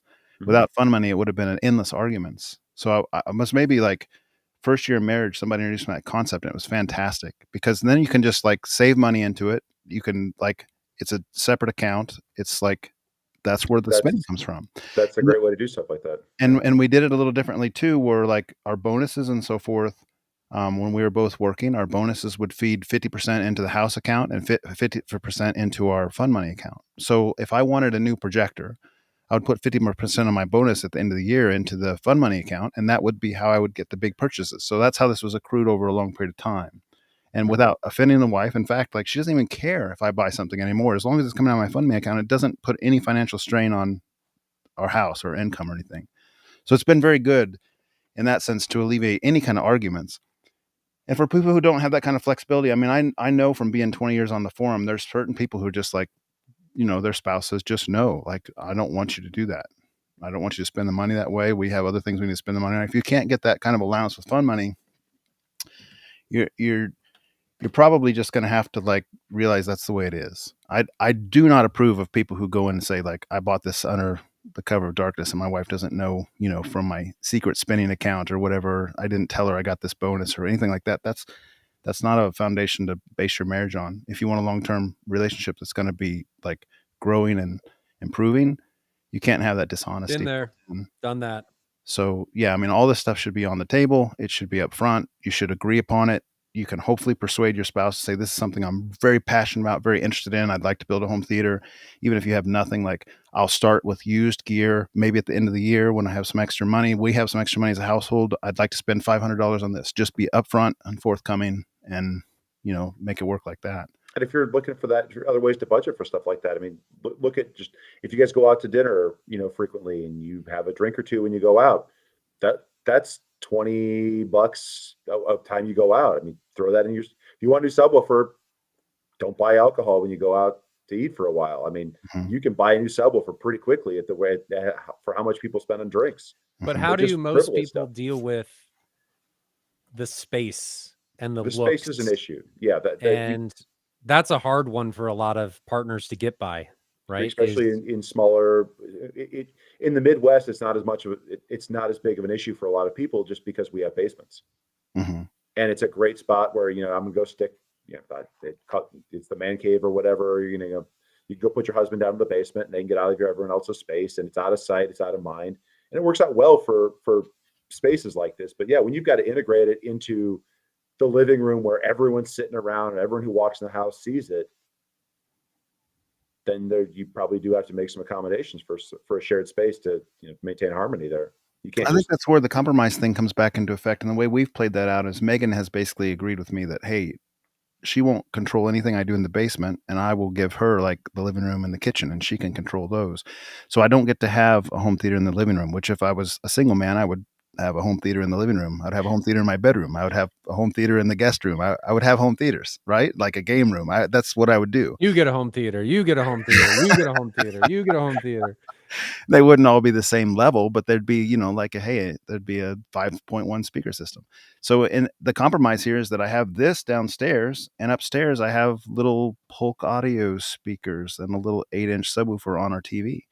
And I don't push for that. I don't say, hey, I want to put 5.1 system in there. I like understand the rules. Like we laid this out, we discussed it, we talked about it. That's another way to handle that. There's a reason soundbars exist. Mm-hmm. I have one in speakers I have one in my living room. Now, when the soundbar turns off, my 6-year-old daughter will go, "Dad, why is the TV broken?" So we're making progress, but it's all about compromise, right? You got to find the compromises that make it work. And I think we talk about not just making things show up and stuff, but if you start with a sound bar, then changing the sound bar to 2 bookshelf speakers isn't as much of a stretch as going from no sound bar or nothing to 2 bookshelf speakers. And then over time, you just like steadily start working up. Well, but until one day there's a 50 in your living room. But you also, you try to find content that is equally engageable for both people. I mean, my wife likes to listen to music. She doesn't like to listen to the same type of music I do, and I don't like a lot of the music that she really likes. But I always try to get her down here to listen to music, just to enjoy stuff every now and then, because I want her to enjoy it. Mm-hmm. And I think the other thing is that my wife knows how to work the theater, kind of. Mm-hmm. Setting it up in such a way that other people in the space can operate it as well. Gosh, that's important. Is incredibly important, because if you're the only one who can use it, then like it's become your toy and not like a couple's toy or something that you can both equally utilize. Even your toy, if it's a pain in the butt to utilize, subconsciously you're not going to use it nearly as much. Mm-hmm. It's got to be easy to use. My CEC, that's so good when it works correctly. Yes, use the theater down here. She only has to go to Apple TV remote. Yes, that when it works, CEC is fantastic. I came down here, and my 7-year-old and my 9-year-old were down here watching a show together, and I think that might be the first time that the 2 youngest ones had been doing that, and it just warmed my heart a little bit to see them doing that. That's kind of cool, actually. Yeah.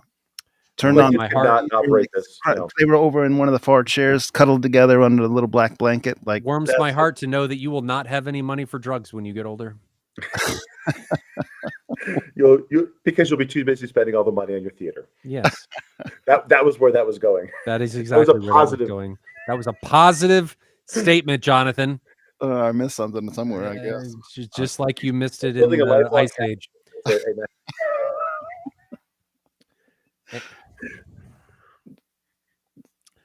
So any other topics with wife approval factor? I think just be truthful, and you got to start somewhere.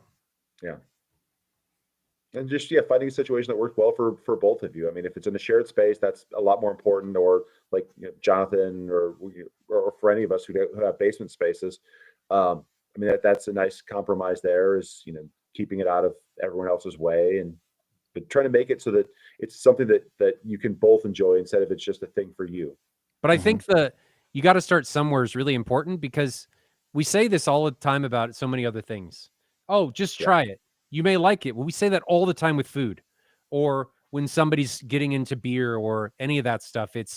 Some of this is an acquired taste, and you don't know what you don't know. So if you say, hey, I want to try this with these speakers, we want to try them. They're cheaper. They're not very big. They're not very intrusive. We can put them here.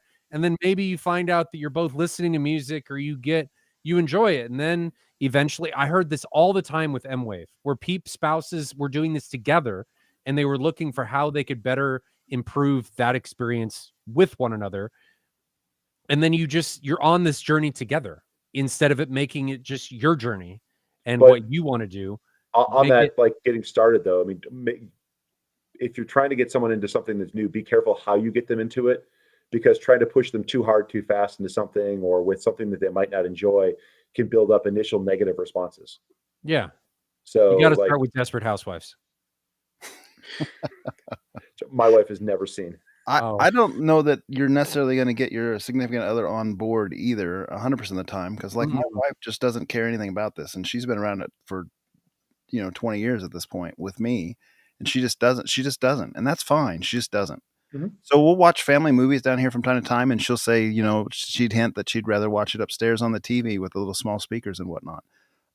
Because she'll say, because we can cuddle on the couch or whatever instead of these theater chairs. Like, that's just. And that Just get a exactly is why I couch. got rid of theater chairs and replaced it with a couch. Well, and she doesn't. I mean, she just doesn't like loud. So that's the other thing. My wife does not like I don't. too loud I mean, either. we'll probably be 80 years old together, and she still won't like the home theater. So that's just kind of what it is. Like, she Too loud, Jonathan. Turn it down. tolerates it because she loves me, and that works out. So My wife will watch stuff in the theater with me all the time. She likes it. There were years like in the past where like if we were watching something in the bedroom, she would be too noisy because she didn't want to wake the kids or something else, or didn't want it that loud, and she'd watch it with closed captioning on and the volume almost all the way down. And I can't do that. That's just not. The funny thing is, my wife in the living room or in the bedroom, it's unbelievably loud. Mhm. And I'll sit there and say, why is it so loud? This is creeped way out? too loud. But that goes back to what I was saying about if you're going to go into something like that, try to find the right thing to get them into. Because if you get something that's just big and loud and like obnoxious and aggressive, it's not going to provide a positive listening experience. Mhm. So sometimes less is more in situations like that. Just because you start liking a little bit, and then you want a little bit more, and then you want a little bit more. It's like how I got into peated scotch. I mean, just a little bit more, a little bit more, and then all of a sudden you're only drinking Ardbeg and Lefroy. But it's acquired taste. It's small steps that get you there. Small steps are unfortunately expensive steps along the way. But if you're careful on what you buy, what you sell, picking up used equipment, you can make that transition and that journey. So here's a good question, kind of along these lines. Do you guys listen louder when your spouse isn't home? Yes. Depends what I'm doing, but usually not because we're always home. We both work from home. Jonathan does. Through my life, like that's the time when you like crank up the dubstep if you want to like just have it going loud, or you want to like watch something at reference for a little while and you're not going to annoy anybody, then yeah, that's a great time. It's when spouse goes shopping or something. I evidently don't care because I'll just listen to whatever volume I Well, want. you at any also given have time. all the sound treatment and all It that. does nothing. When can lights are falling out on the second floor, it does nothing. Yeah, when he's got that screen up there and it's showing the bass at 130 dB, I don't think it's helping that much. I mean, it does great for the high frequencies. Like I can have a conversation on the other side of the portal, right on the other side of the door. But 4.5 sides of that room are concrete. Yeah. And it is like a funnel. I mean, do you remember all of the low frequencies? Like, I got nowhere to go. Let's go up. And then we all go up. It all goes up. And I mean, do you remember going to a certain individual near Chicago whose theater was louder outside of the room than inside the room? Yes. Yes. I don't think it's actually nearly as bad as my wife potentially makes it out to be, but there's only certain tracks. Like I know when I'm starting to get into like single digit territory that it's going to be a problem. But if I'm listening to 2-channel and stuff, it's whatever. She knows I'm down here. And a lot of times maybe I can pawn it off as, oh, I'm working. Maybe. But anything to wrap this up? I think it's an interesting topic. It's one that everybody faces. It's a tough one for some. Yep. I think you just gotta. I gotta communicate, and you gotta make them understand that it's something that you really value. That it's important to you. That gives you energy and makes you appreciate things. So, I think everyone understands that innately. You've got to push them to a point that they just give up. No, no, it's that whole. Don't do that. Yeah, don't do that. And I would venture that probably our sweet wives compromise more than we do on things.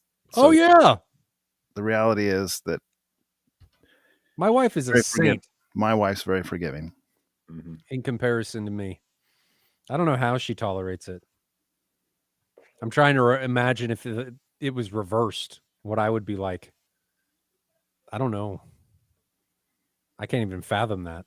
Anyway, we've got some questions, and if anybody else has any questions about anything related to home theater, hi-fi, the topic at hand, Love, Death, and Robots, which just turned out to be Jonathan's favorite series of all time. There's 16 more episodes, Jonathan. Oh Yeah, my! we got more to do.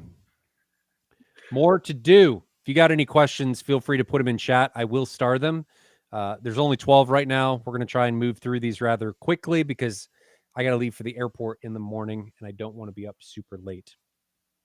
But some good questions. Mike Ortiz asks, got a sub question. Taking two of those JBL GX 1200s out of my Boss platform and making a dual sealed sub out of them. Amp is a Crown XLS 1002. Should I configure them in series or parallel? Those subs are rated for like 1,000 watts each, I think, but they're probably happier with 200 or 300, frankly. Mm-hmm. How big your box is too.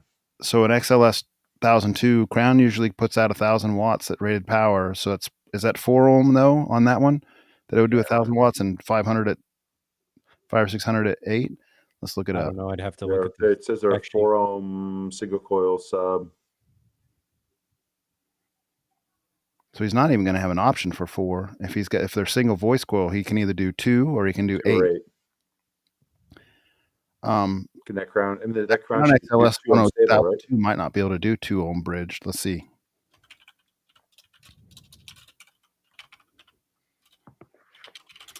Pulling it up. It'll give me a second here. He could. It does do 2 ohms, but it's only 550 watts. But why doesn't he just run them individually? I mean, he could not run them in series or parallel and just give them each their own channel.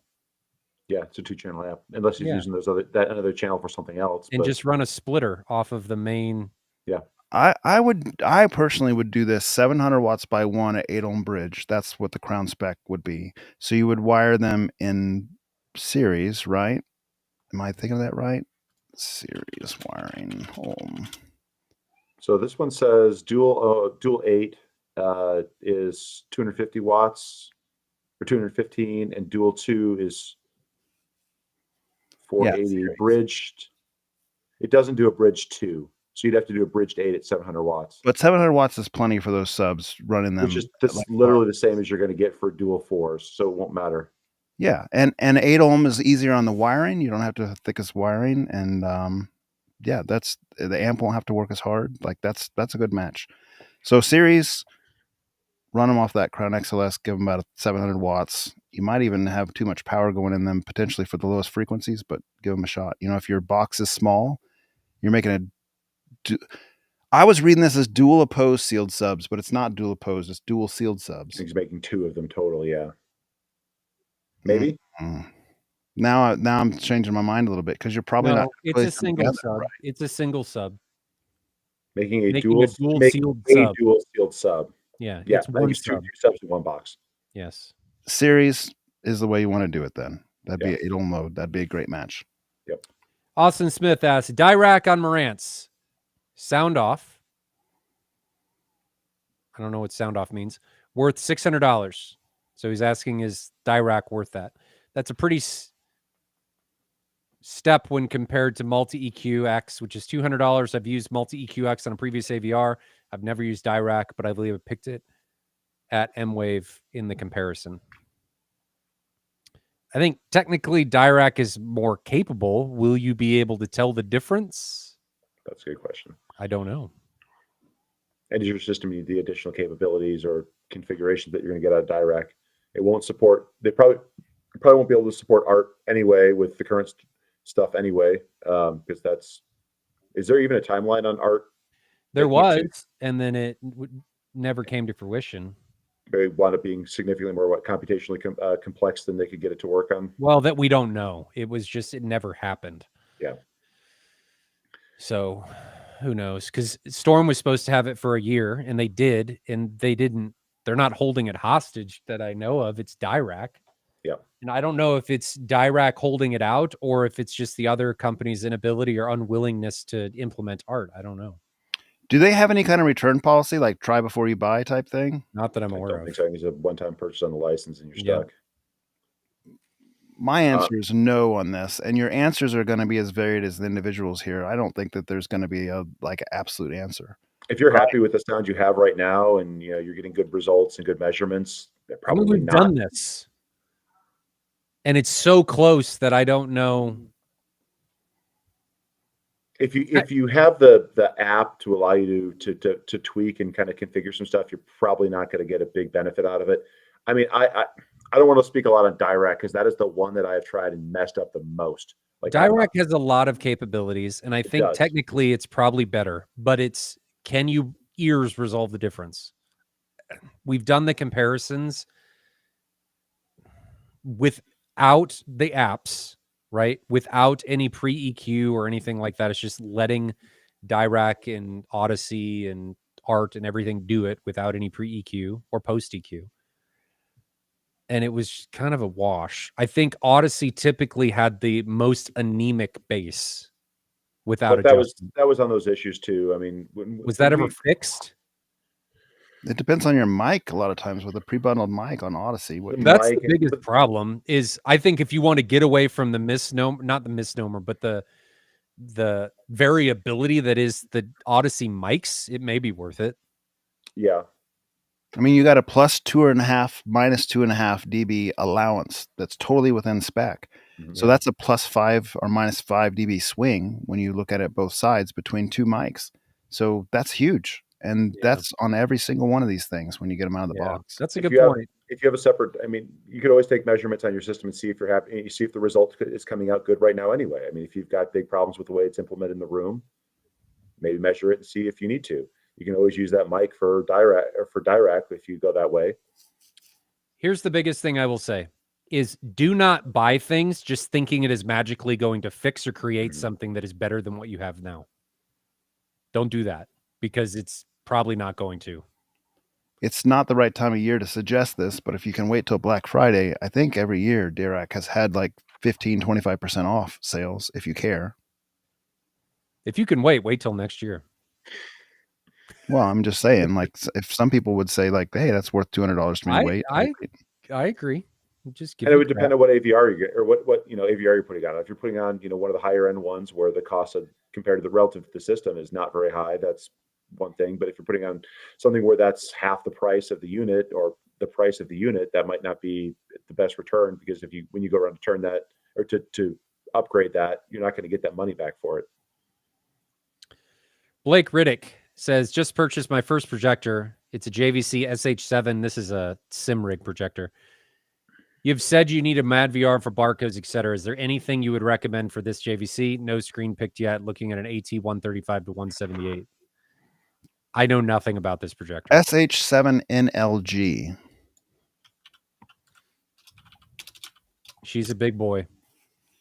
It probably does not have any image processing on board. Discontinued October 24. 5,000 lumens, 4K, 10,001 contrast. What year was this? Just discontinued last year, so it was reasonably 112 pounds. This is like that is a big boy. She's a big boy. Released 2010, so it's not going to have HDR. No. Which means you're probably not going to need a processor quite as much as if it did have early HDR. No. What type of input does it have, though? So if it has enough color volume, a processor could give it HDR. Video modes, so it does maximum video modes is 1080 at 60p or 1080p at 60 at 8-bit color. So I don't even know if you're going to get much benefit out of that because you're going to be running SDR all the time anyway. Never mind. So no. Yeah, so this is one of those strange ones that has. We might have had a question on this in the past. We did, Ryan. This has got like 4 DVI inputs. Good luck. Maybe it came with the video processor. It may have come with it. and then you feed into the video processor. But I don't know. It's going to need a proprietary video processor in all It likelihood. will. It'll based on probably that. need like a Novastar or something else that's going to be able to feed it. I don't know what it's doing. Yeah. Input via 4x DVI-D dual link communication, 100 base T Ethernet, RS-232C USB. Those so that's the input. Yeah, you're not Yep. going to find an off the shelf processor that does that. They not like Mad VR or Lumagen or anything like that. You're gonna use what they gave you or what you buy that works with that. Ryan B, how hot do you guys run your subs? We've talked about this plenty of times. 9 to 15 for 9 me to in that 15. realm, depending Not on that hot to me. 9 to 15. We're all about the same. Is that what you said? Yours not. It's not that hot, Bob. I'm not that hot. No, I have in the past, but I mean, right now I'm probably like if I'm watching a movie +6, music +3. Oh, less on music. I'm usually I'm the other way. more on music. No, on music I'm usually +3, and I don't go above like 70 hertz on bass boost. Otherwise, you kind of lose presence and it gets too boomy. Talk to me later when stuff changes. That I might be saying very different things. Interesting. Paul A asks, Jonathan, what DSP do you apply to your Ultimaxes? And how did you decide what to apply? Yeah, so I apply a shelf filter with the iNuke now NX 6000 amps, and it's applied at like 20 hertz, and it's like I think it's a 12 dB per octave. I'd have to pull it back up again, but I think it's 12 dB octave at 20 hertz, which just raises the lower end to counteract the natural sealed sub roll off. I have a pretty big boost on it, actually. I have a 9 dB boost and a plus 3.5 dB dynamic boost. So my subs are not corner loaded. Even where they're in the front, there's basically a storage area behind there. So I'm not getting the room gain that would be typical of a corner loaded sub. So I really need that extra boost to kind of just counteract the natural roll off. And all I'm trying to do with that, it's applied the same on every one of the subs. I'm kind of making a uniformity of frequency response by just quantity. So what I'm trying to do is just basically bring up the lower end so that's flat. And it does a pretty good job. If you look on AVS Forum, you can find some of my frequency response sweeps. My bass is pretty smooth down to like 7 or 10 hertz, depending on where you are in the room. And that's just by that shelf filter. Where you're doing it by boosting the low end, not bringing down the high end. Correct. So you'll see, and I don't even apply any parametric EQ. So there's no like, I'm not trying to individually address every sub in their individual position. I'm just doing it holistically. The same thing is applied to all subs. I don't run auto EQ other than to set distances. That's all turned off. So the quantity of them makes up for the room modes and nulls because they're in different placements. And you just apply, with 8 of them, I just apply the same DSP, the same shell filter to all. I have a video out there. If you look on my channel and you look for tactile bass, you'll find a 2-hour video that Sheldon and I put together, and in there I have like a description of all that I do with my DSPs. So you might find that helpful. Did you guys hit the $10 super chat from Anthony while I was gone? Yes. Okay. Yes. Thanks, Anthony, by the way. We did. Palindrome Guy says, with Ryan's contacts, I would love for you to get about 5 of the best center channels and have a battle of the center channels. People value your opinion. That could be interesting. The best center channels, though, define. Oh, I'll give 2 different options there. The best center channel is either not a center channel or one that's the same as your left and right. Mm-hmm. I feel like this comes down to more a technical spec and capability versus, which one we prefer sound wise. I mean, because it's going to be an installation issue too. If you're what if you didn't have any other speakers hooked up? You just had the center channel and you played it at reference and you just listened to how they. But that's my point. Is that there's going to be a speaker. There's going to be one. All of them, most of them are going to struggle just with compression. Yeah. But if you're sitting if it's in a small living room space, that's going to be a shared space. You don't necessarily need it to be that loud. All right. So we're going to set the seat 3 feet from the center channel. And it's going to be mounted like right here. And it's just going to blast into your face in order to get around compression at reference. I think it could be an interesting study because the MTM discussion that like Aaron Audio Channel has why your center channel sucks. Yeah. You could grab you wouldn't necessarily grab the best. How would you even detail that? But you could But grab you some really common ones, like that super wide clips one that has like 4 drivers in it, and then the center tweeter that doesn't like. Okay. It should have all kinds of comb filtering like So that. let's change this and say 5 of the most common. There you go. that yes.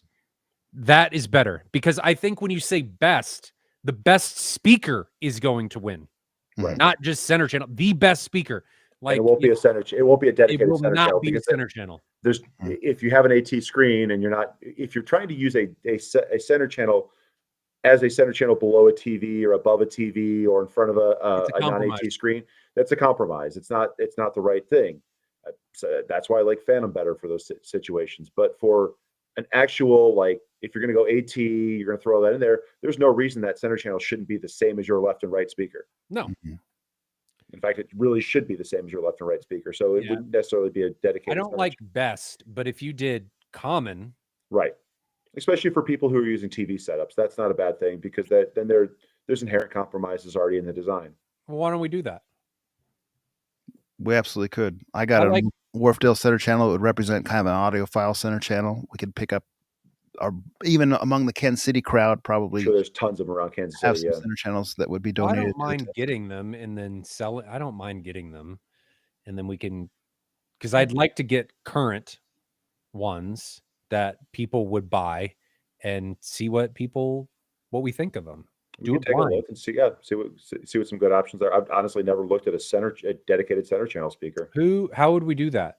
Just put them behind an AT screen? I really don't think that you would be able to do LCR. You'd have to do center to do the test. No, you get rid of the LCR. You have to do it in mono.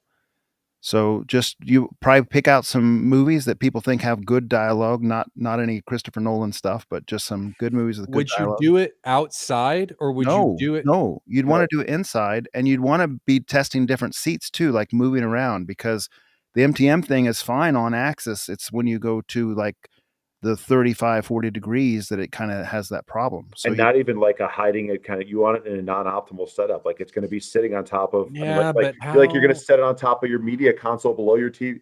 How would you switch this though? You're honestly going to have to get up, pick them up and switch. It wouldn't have to be, it would not be a quick switch, but I don't know that it would matter because you could watch like 15 minutes of a movie and then switch the channel in 15 minutes of a movie and kind of like have an hour of 4 speakers and like just have a vote. We've done plenty of those tests in the old days. We haven't done it recently, but we used to do those kind of tests a lot, and they're really fun. And there is differences. I mean, if you really want to, we could throw up something in front of it so you can't see specifically which one it is. Little piece of speaker cloth or something held over the location. Just suspend it over. Or just an AT screen. Throw an AT screen. Yeah, it's an AT screen on the floor in front of it, or AT screen material. I think there's an extra screen sitting on my pool table right in front of me. I like these suggestions. I wish we got them more. I think if we did 5 of the most common, I think we want to have it in an installed manner. So sitting on a console or in a console below a TV, close to the wall, not trying to make it the best where it's going to be, but the best for the situation that everyone else is going to be using it in. You would want like some sort of concentric speaker, probably like one of your Ascend Audio 8, 10, 12s, like as a center channel option. That would be interesting, mixed with an MTM. Be a little big to put down there on the side. No, you could do like a 6. Yeah. Let's take a look and see what's out there. I honestly don't really know at that point. It would be fun. I specifically didn't buy the center channel that matched my speakers because it was too tall. Good question. Good suggestion. People need to make those more. Another question from Palindrome, guys. Jonathan, can you tell us what you like about your room compared to Sheldon's room and your different LCRs? Yeah, Jonathan, tell us how Sheldon's room sucks. No, Sheldon's room doesn't suck. It's very excellent.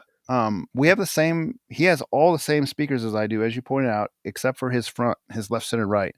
He has the big JBL 4722N with an upgraded compression driver in his front. I think the biggest difference is going to come down to the way we implement our tactile bass. Sheldon likes more than I do, effectively. More.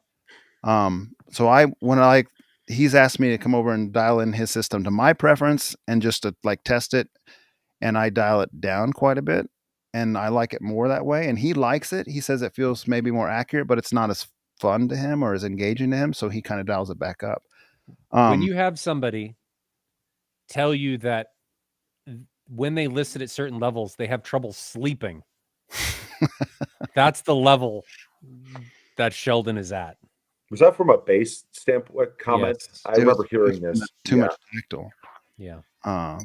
It was kind of making him jittery, I think, when he was trying to fall asleep at a time. Or I'm not sure if he might have figured out that was something else, but at the His time, body probably still thinks it's getting exposed to Assaulted or, explosions or something. And Sheldon's system can go way beyond even what he likes, and what he likes is more than what I like. Like he's got, I mean, that intro to the Youth Man video in Kansas City where he's showing what those hover bosses can do, and people in the chairs are doing this. You know, like it's wild, and I'm not exaggerating. That's what they're doing. You can watch. I've seen that one. Yeah. That's he doesn't do that level, but that's the fun level he can do, like show off or demo his theater with that. That's one of those ones that I don't quite love. I mean, I like having a near field or just, Mm-hmm. but that's mostly because my system was so lacking in just like, I have 2 small subwoofers. I mean, that's right now that will be addressed soon. Miguel Munez asks, I always saw 4096 by 2160 on my NX5. Now with my NZ800, I always see 3840 by 2160. You need to change the aspect in the JVC. It's on narrow. What do you guys recommend on that? Maybe I missed another. I think I saw another comment on that. Do you recommend using the full panel? No, Yeah. it depends on the aspect ratio of your screen. Yeah. And because if you're not going to use lens memory and all your content's going to be coming off a 16:9 source, then it doesn't give you any benefit to doing it. You should leave it that way. But if you're going to try to use, I know what you're saying, but clarify, because I'm not sure it was clear. You're saying if you're using 16:9 content without scope, use the 38. If you're on a 16:9 if you're on a screen. 16:9 screen. Yes.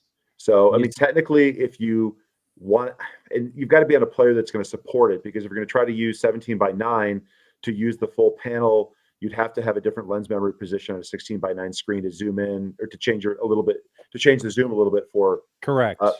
For scope content. It's probably a lot more work than it's worth. Now, if your screen is a 17:9 screen or a scope screen, that's a different story. But if you have a 16:9 screen, there's no reason to do it. If you have a scope, though, there might be reason to do it, because you get. There's absolutely reason to do it. Now, I find this a very interesting topic, because when I had that JVC in here, I am super sensitive and have good enough eyes with monitors. I can always tell if they're non-native resolution, even if it's just slightly off. Like the pixels don't work on like a monitor. Well, that's still native resolution on the JVC. It's just not using the edge of the panel. But you're remapping pixels because the source isn't that. So I would think when you go to the full size, going into that if I was doing a 4K movie that's 3840 by 2160 and you're remapping it to 4096 by 2160, I would expect that there would be a little bit of blur that is unwelcome to me, that would be distasteful. But in my testing in my room from the seating distance, I couldn't tell. And so if you can't tell and you're getting a little extra brightness, then do it. That was my come away. Like for scope screens, the 4096 by 2160 makes sense, because you're just getting a little extra brightness and you can zoom it in, map it into your projector just fine. Yeah. Yep. But you need to change your aspect that the projector's using. Mm-hmm. It's either on native or narrow, and you need to change it. It's probably on narrow right now, and you need to change it to native. I think. I think the reason that it was undetectable to me is because projectors are just not as clearly mapped pixel structure as like a monitor is. So like if you have a 4K monitor and you run at a slightly different resolution, a non-native resolution, it blurs everything up a little bit, and it's obvious. I'm sitting real close to it. I can see it. It's like clear. But the pixel grid on a JVC or any kind of triple panel projector is not as sharp as like a emissive display type device. Yeah. And so I just think it's that little bit of part that makes it seem unintuitive that it would work. It works. Bottom line. Mm-hmm. Okay. Couple more. Palindrome guide again. Ryan, after having built your dream home cinema and lived with it for a few months, tell us about the experience of enjoying it and actually using it. So the biggest takeaway for me with it with the Experience Center is I don't sit there and wonder, what could this be like if I changed this? Could it be better? What am I missing? That is gone. I do not think about that at all. And you don't realize how psychologically freeing that is until you experience that. And I don't like listening to music. I'm not playing with anything. I'm not fiddling with boosting bass or cutting bass. I do that for fun, like if I'm demoing something. But if I'm playing and just listening to 2-channel, I just let it go. Same for movies. I'm not boosting bass or cutting it. I just let it go. And it is very freeing. It's something that I don't think people think about. And it has changed how I experience it. I didn't believe it when one of my friends, Cameron, who owns Insane AV down in Houston, told me about it. He's like, man, I don't think about that anymore. I don't have a desire when I go to CEDIA or when I go to Expona or I go to these shows to see things or do things and wonder, could this be better? I'm just like, I know where I'm at. I don't have any ambition. And it's a great feeling. People underestimate the impact that psychology has in a lot of things that we do in life and what it does and makes you think and causes. And when you take that away, everything just becomes an immersive experience. And I'd do it again.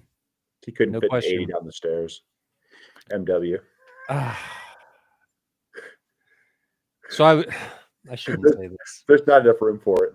I shouldn't say this, but I was thinking about randomly, like if we ever did move and I did it again, what would I do? And because I've been trying to think about, because we talked about this last year when we were thinking about moving and designing a theater and all this stuff. And then we backed up because we didn't know what this house was going to sell for. And I found myself in that, not that position, but just kind of, hey, what if we did? Because one of the problems I had is, how do you get equipment downstairs? Especially subs and the room, right? Because there's a lot of stuff to take down. Big stuff, right? I'd rather not build a 50-inch subwoofer in the basement again, or have Doug. You can't get that box out of there. That box that's not coming out. That box is coming out with a chainsaw. So I found myself coming up with the idea of, well, what would happen if you extended the garage, put a big hole in the garage floor, and then put a gantry above said hole and effectively created a crane to your basement. Don't just take the elevator, just excavating out under my garage for a new theater. Throw that away. And now you've taken Harbor Freight actually sells one. It is a gantry that you can back a truck under to load stuff into a truck. And imagine that over a huge hole that you could cover with a steel plate to drop stuff into your basement. And that was this is how far seeing Jonathan's room for the first time has set me. This is where we have gone.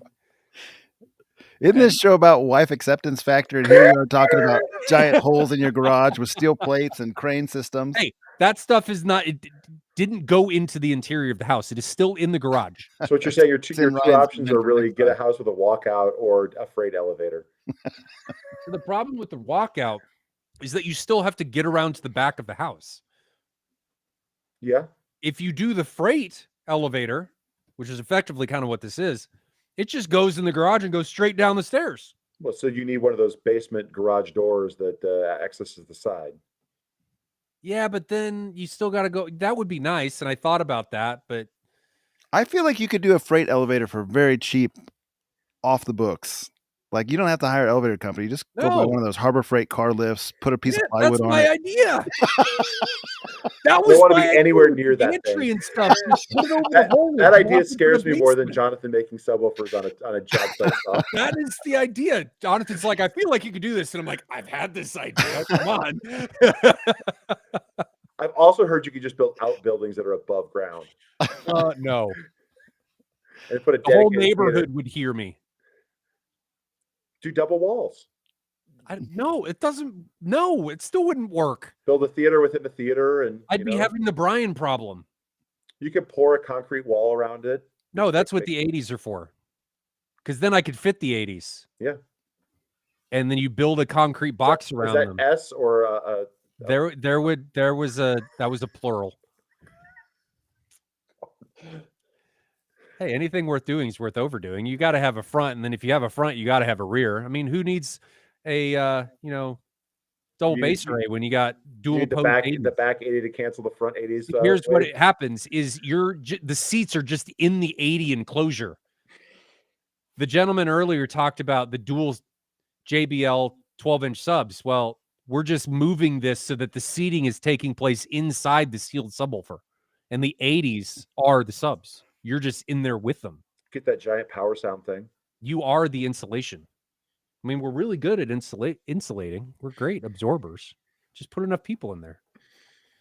Anyway, so that's my experience. I don't know how I got off on the tangent of gantries and cranes and stuff, but yeah.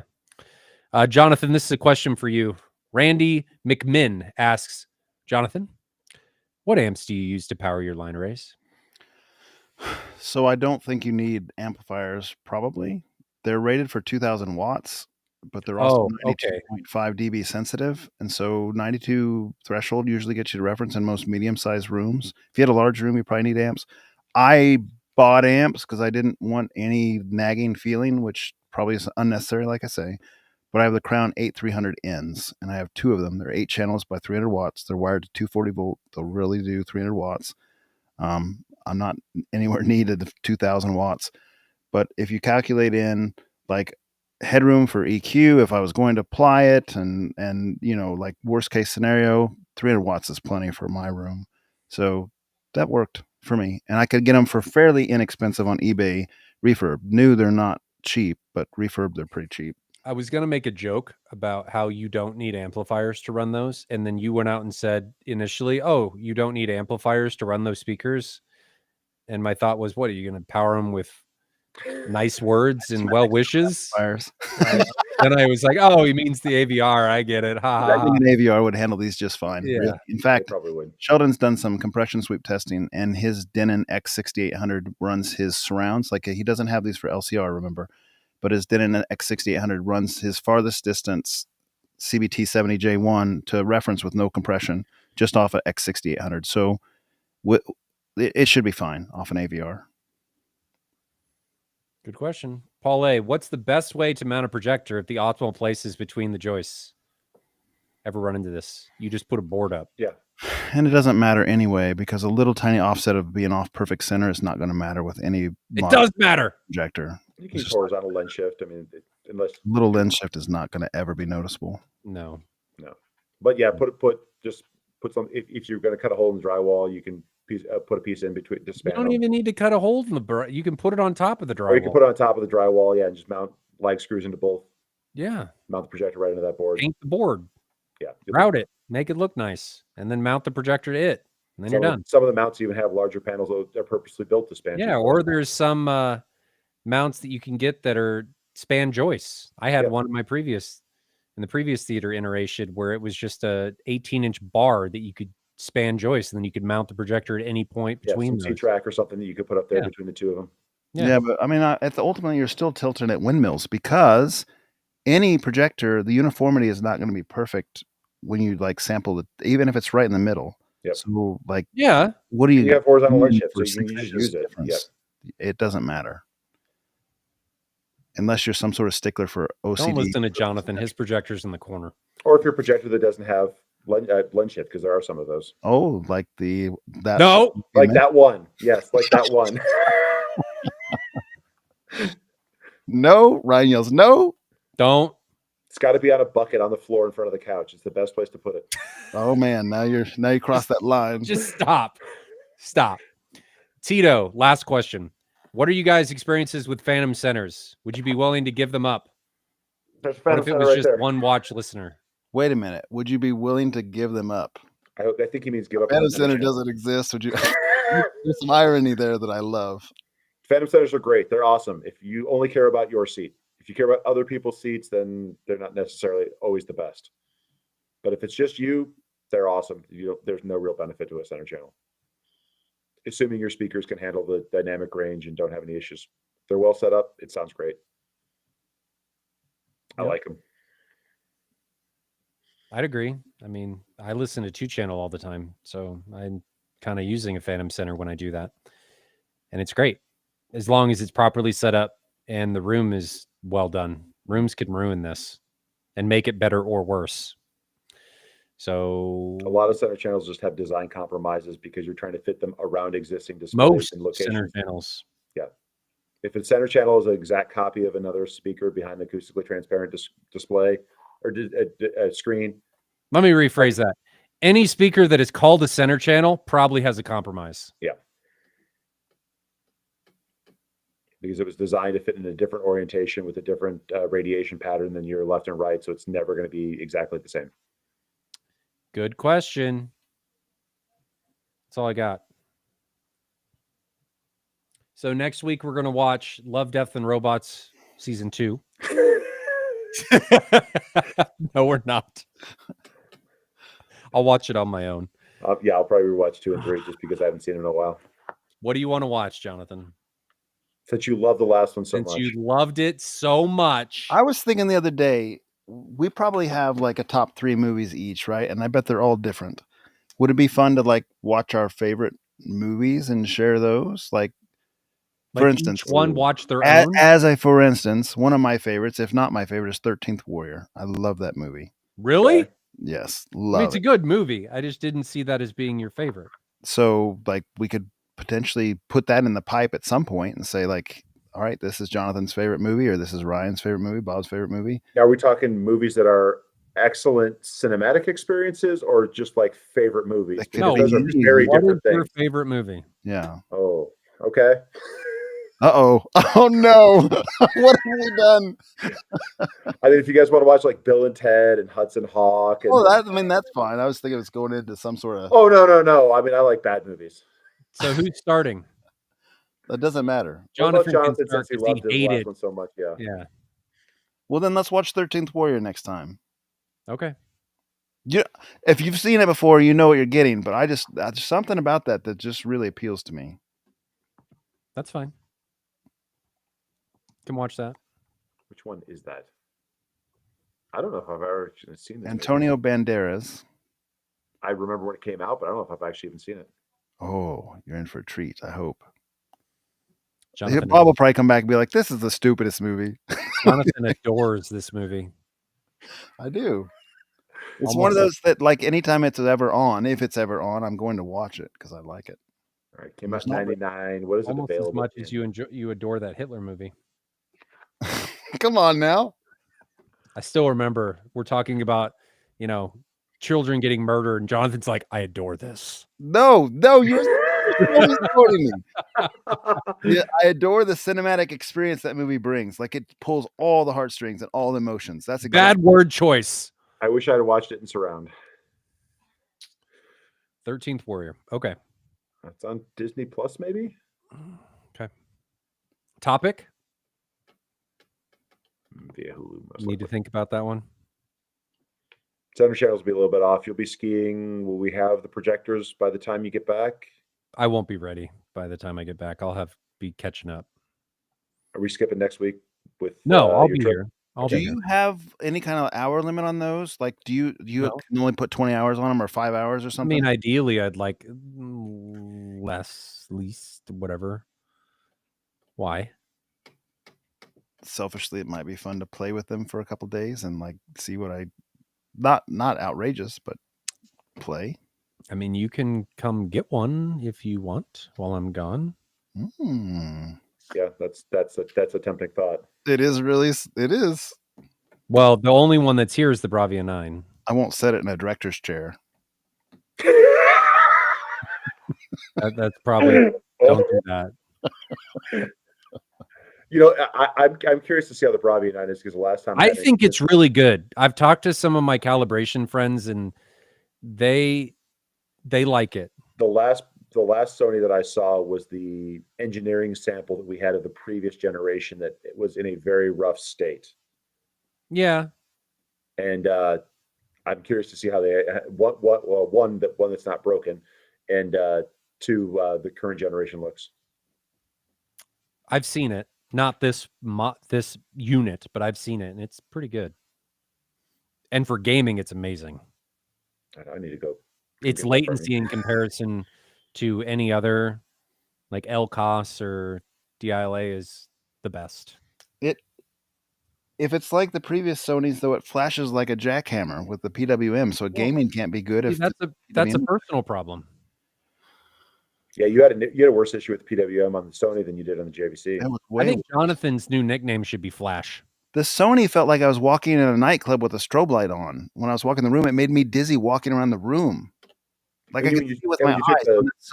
What was the model we tested? It was like the flag. It was the 9000 or whatever. The last 7000. It was the last flagship, and it was absolutely unusable to me. I wonder if that's still continued or if they've changed it. We can find out pretty easily. We'll find out. We'll find out. LG G5 or 5 series is releasing. Mm-hmm. What? Mm-hmm.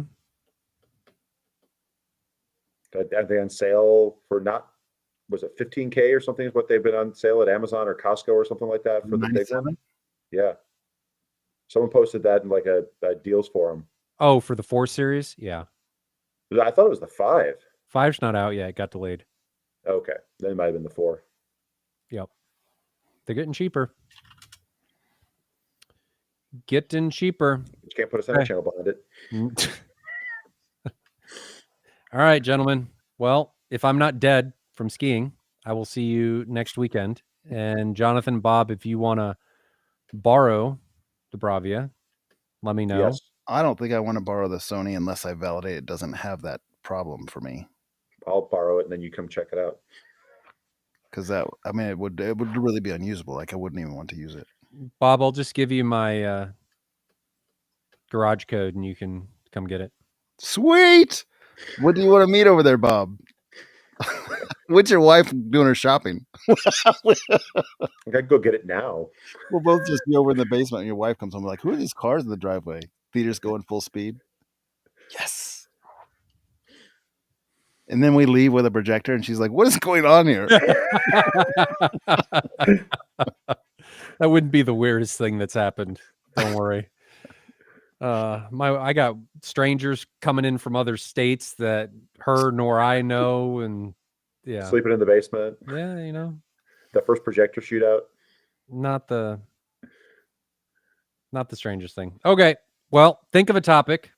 Let me know when you want to come get it, or I guess you can come get it at any time, and I'll just give you the garage code, and we'll go from there. All right. So we'll plan on next Friday. Thanks for joining us, everybody.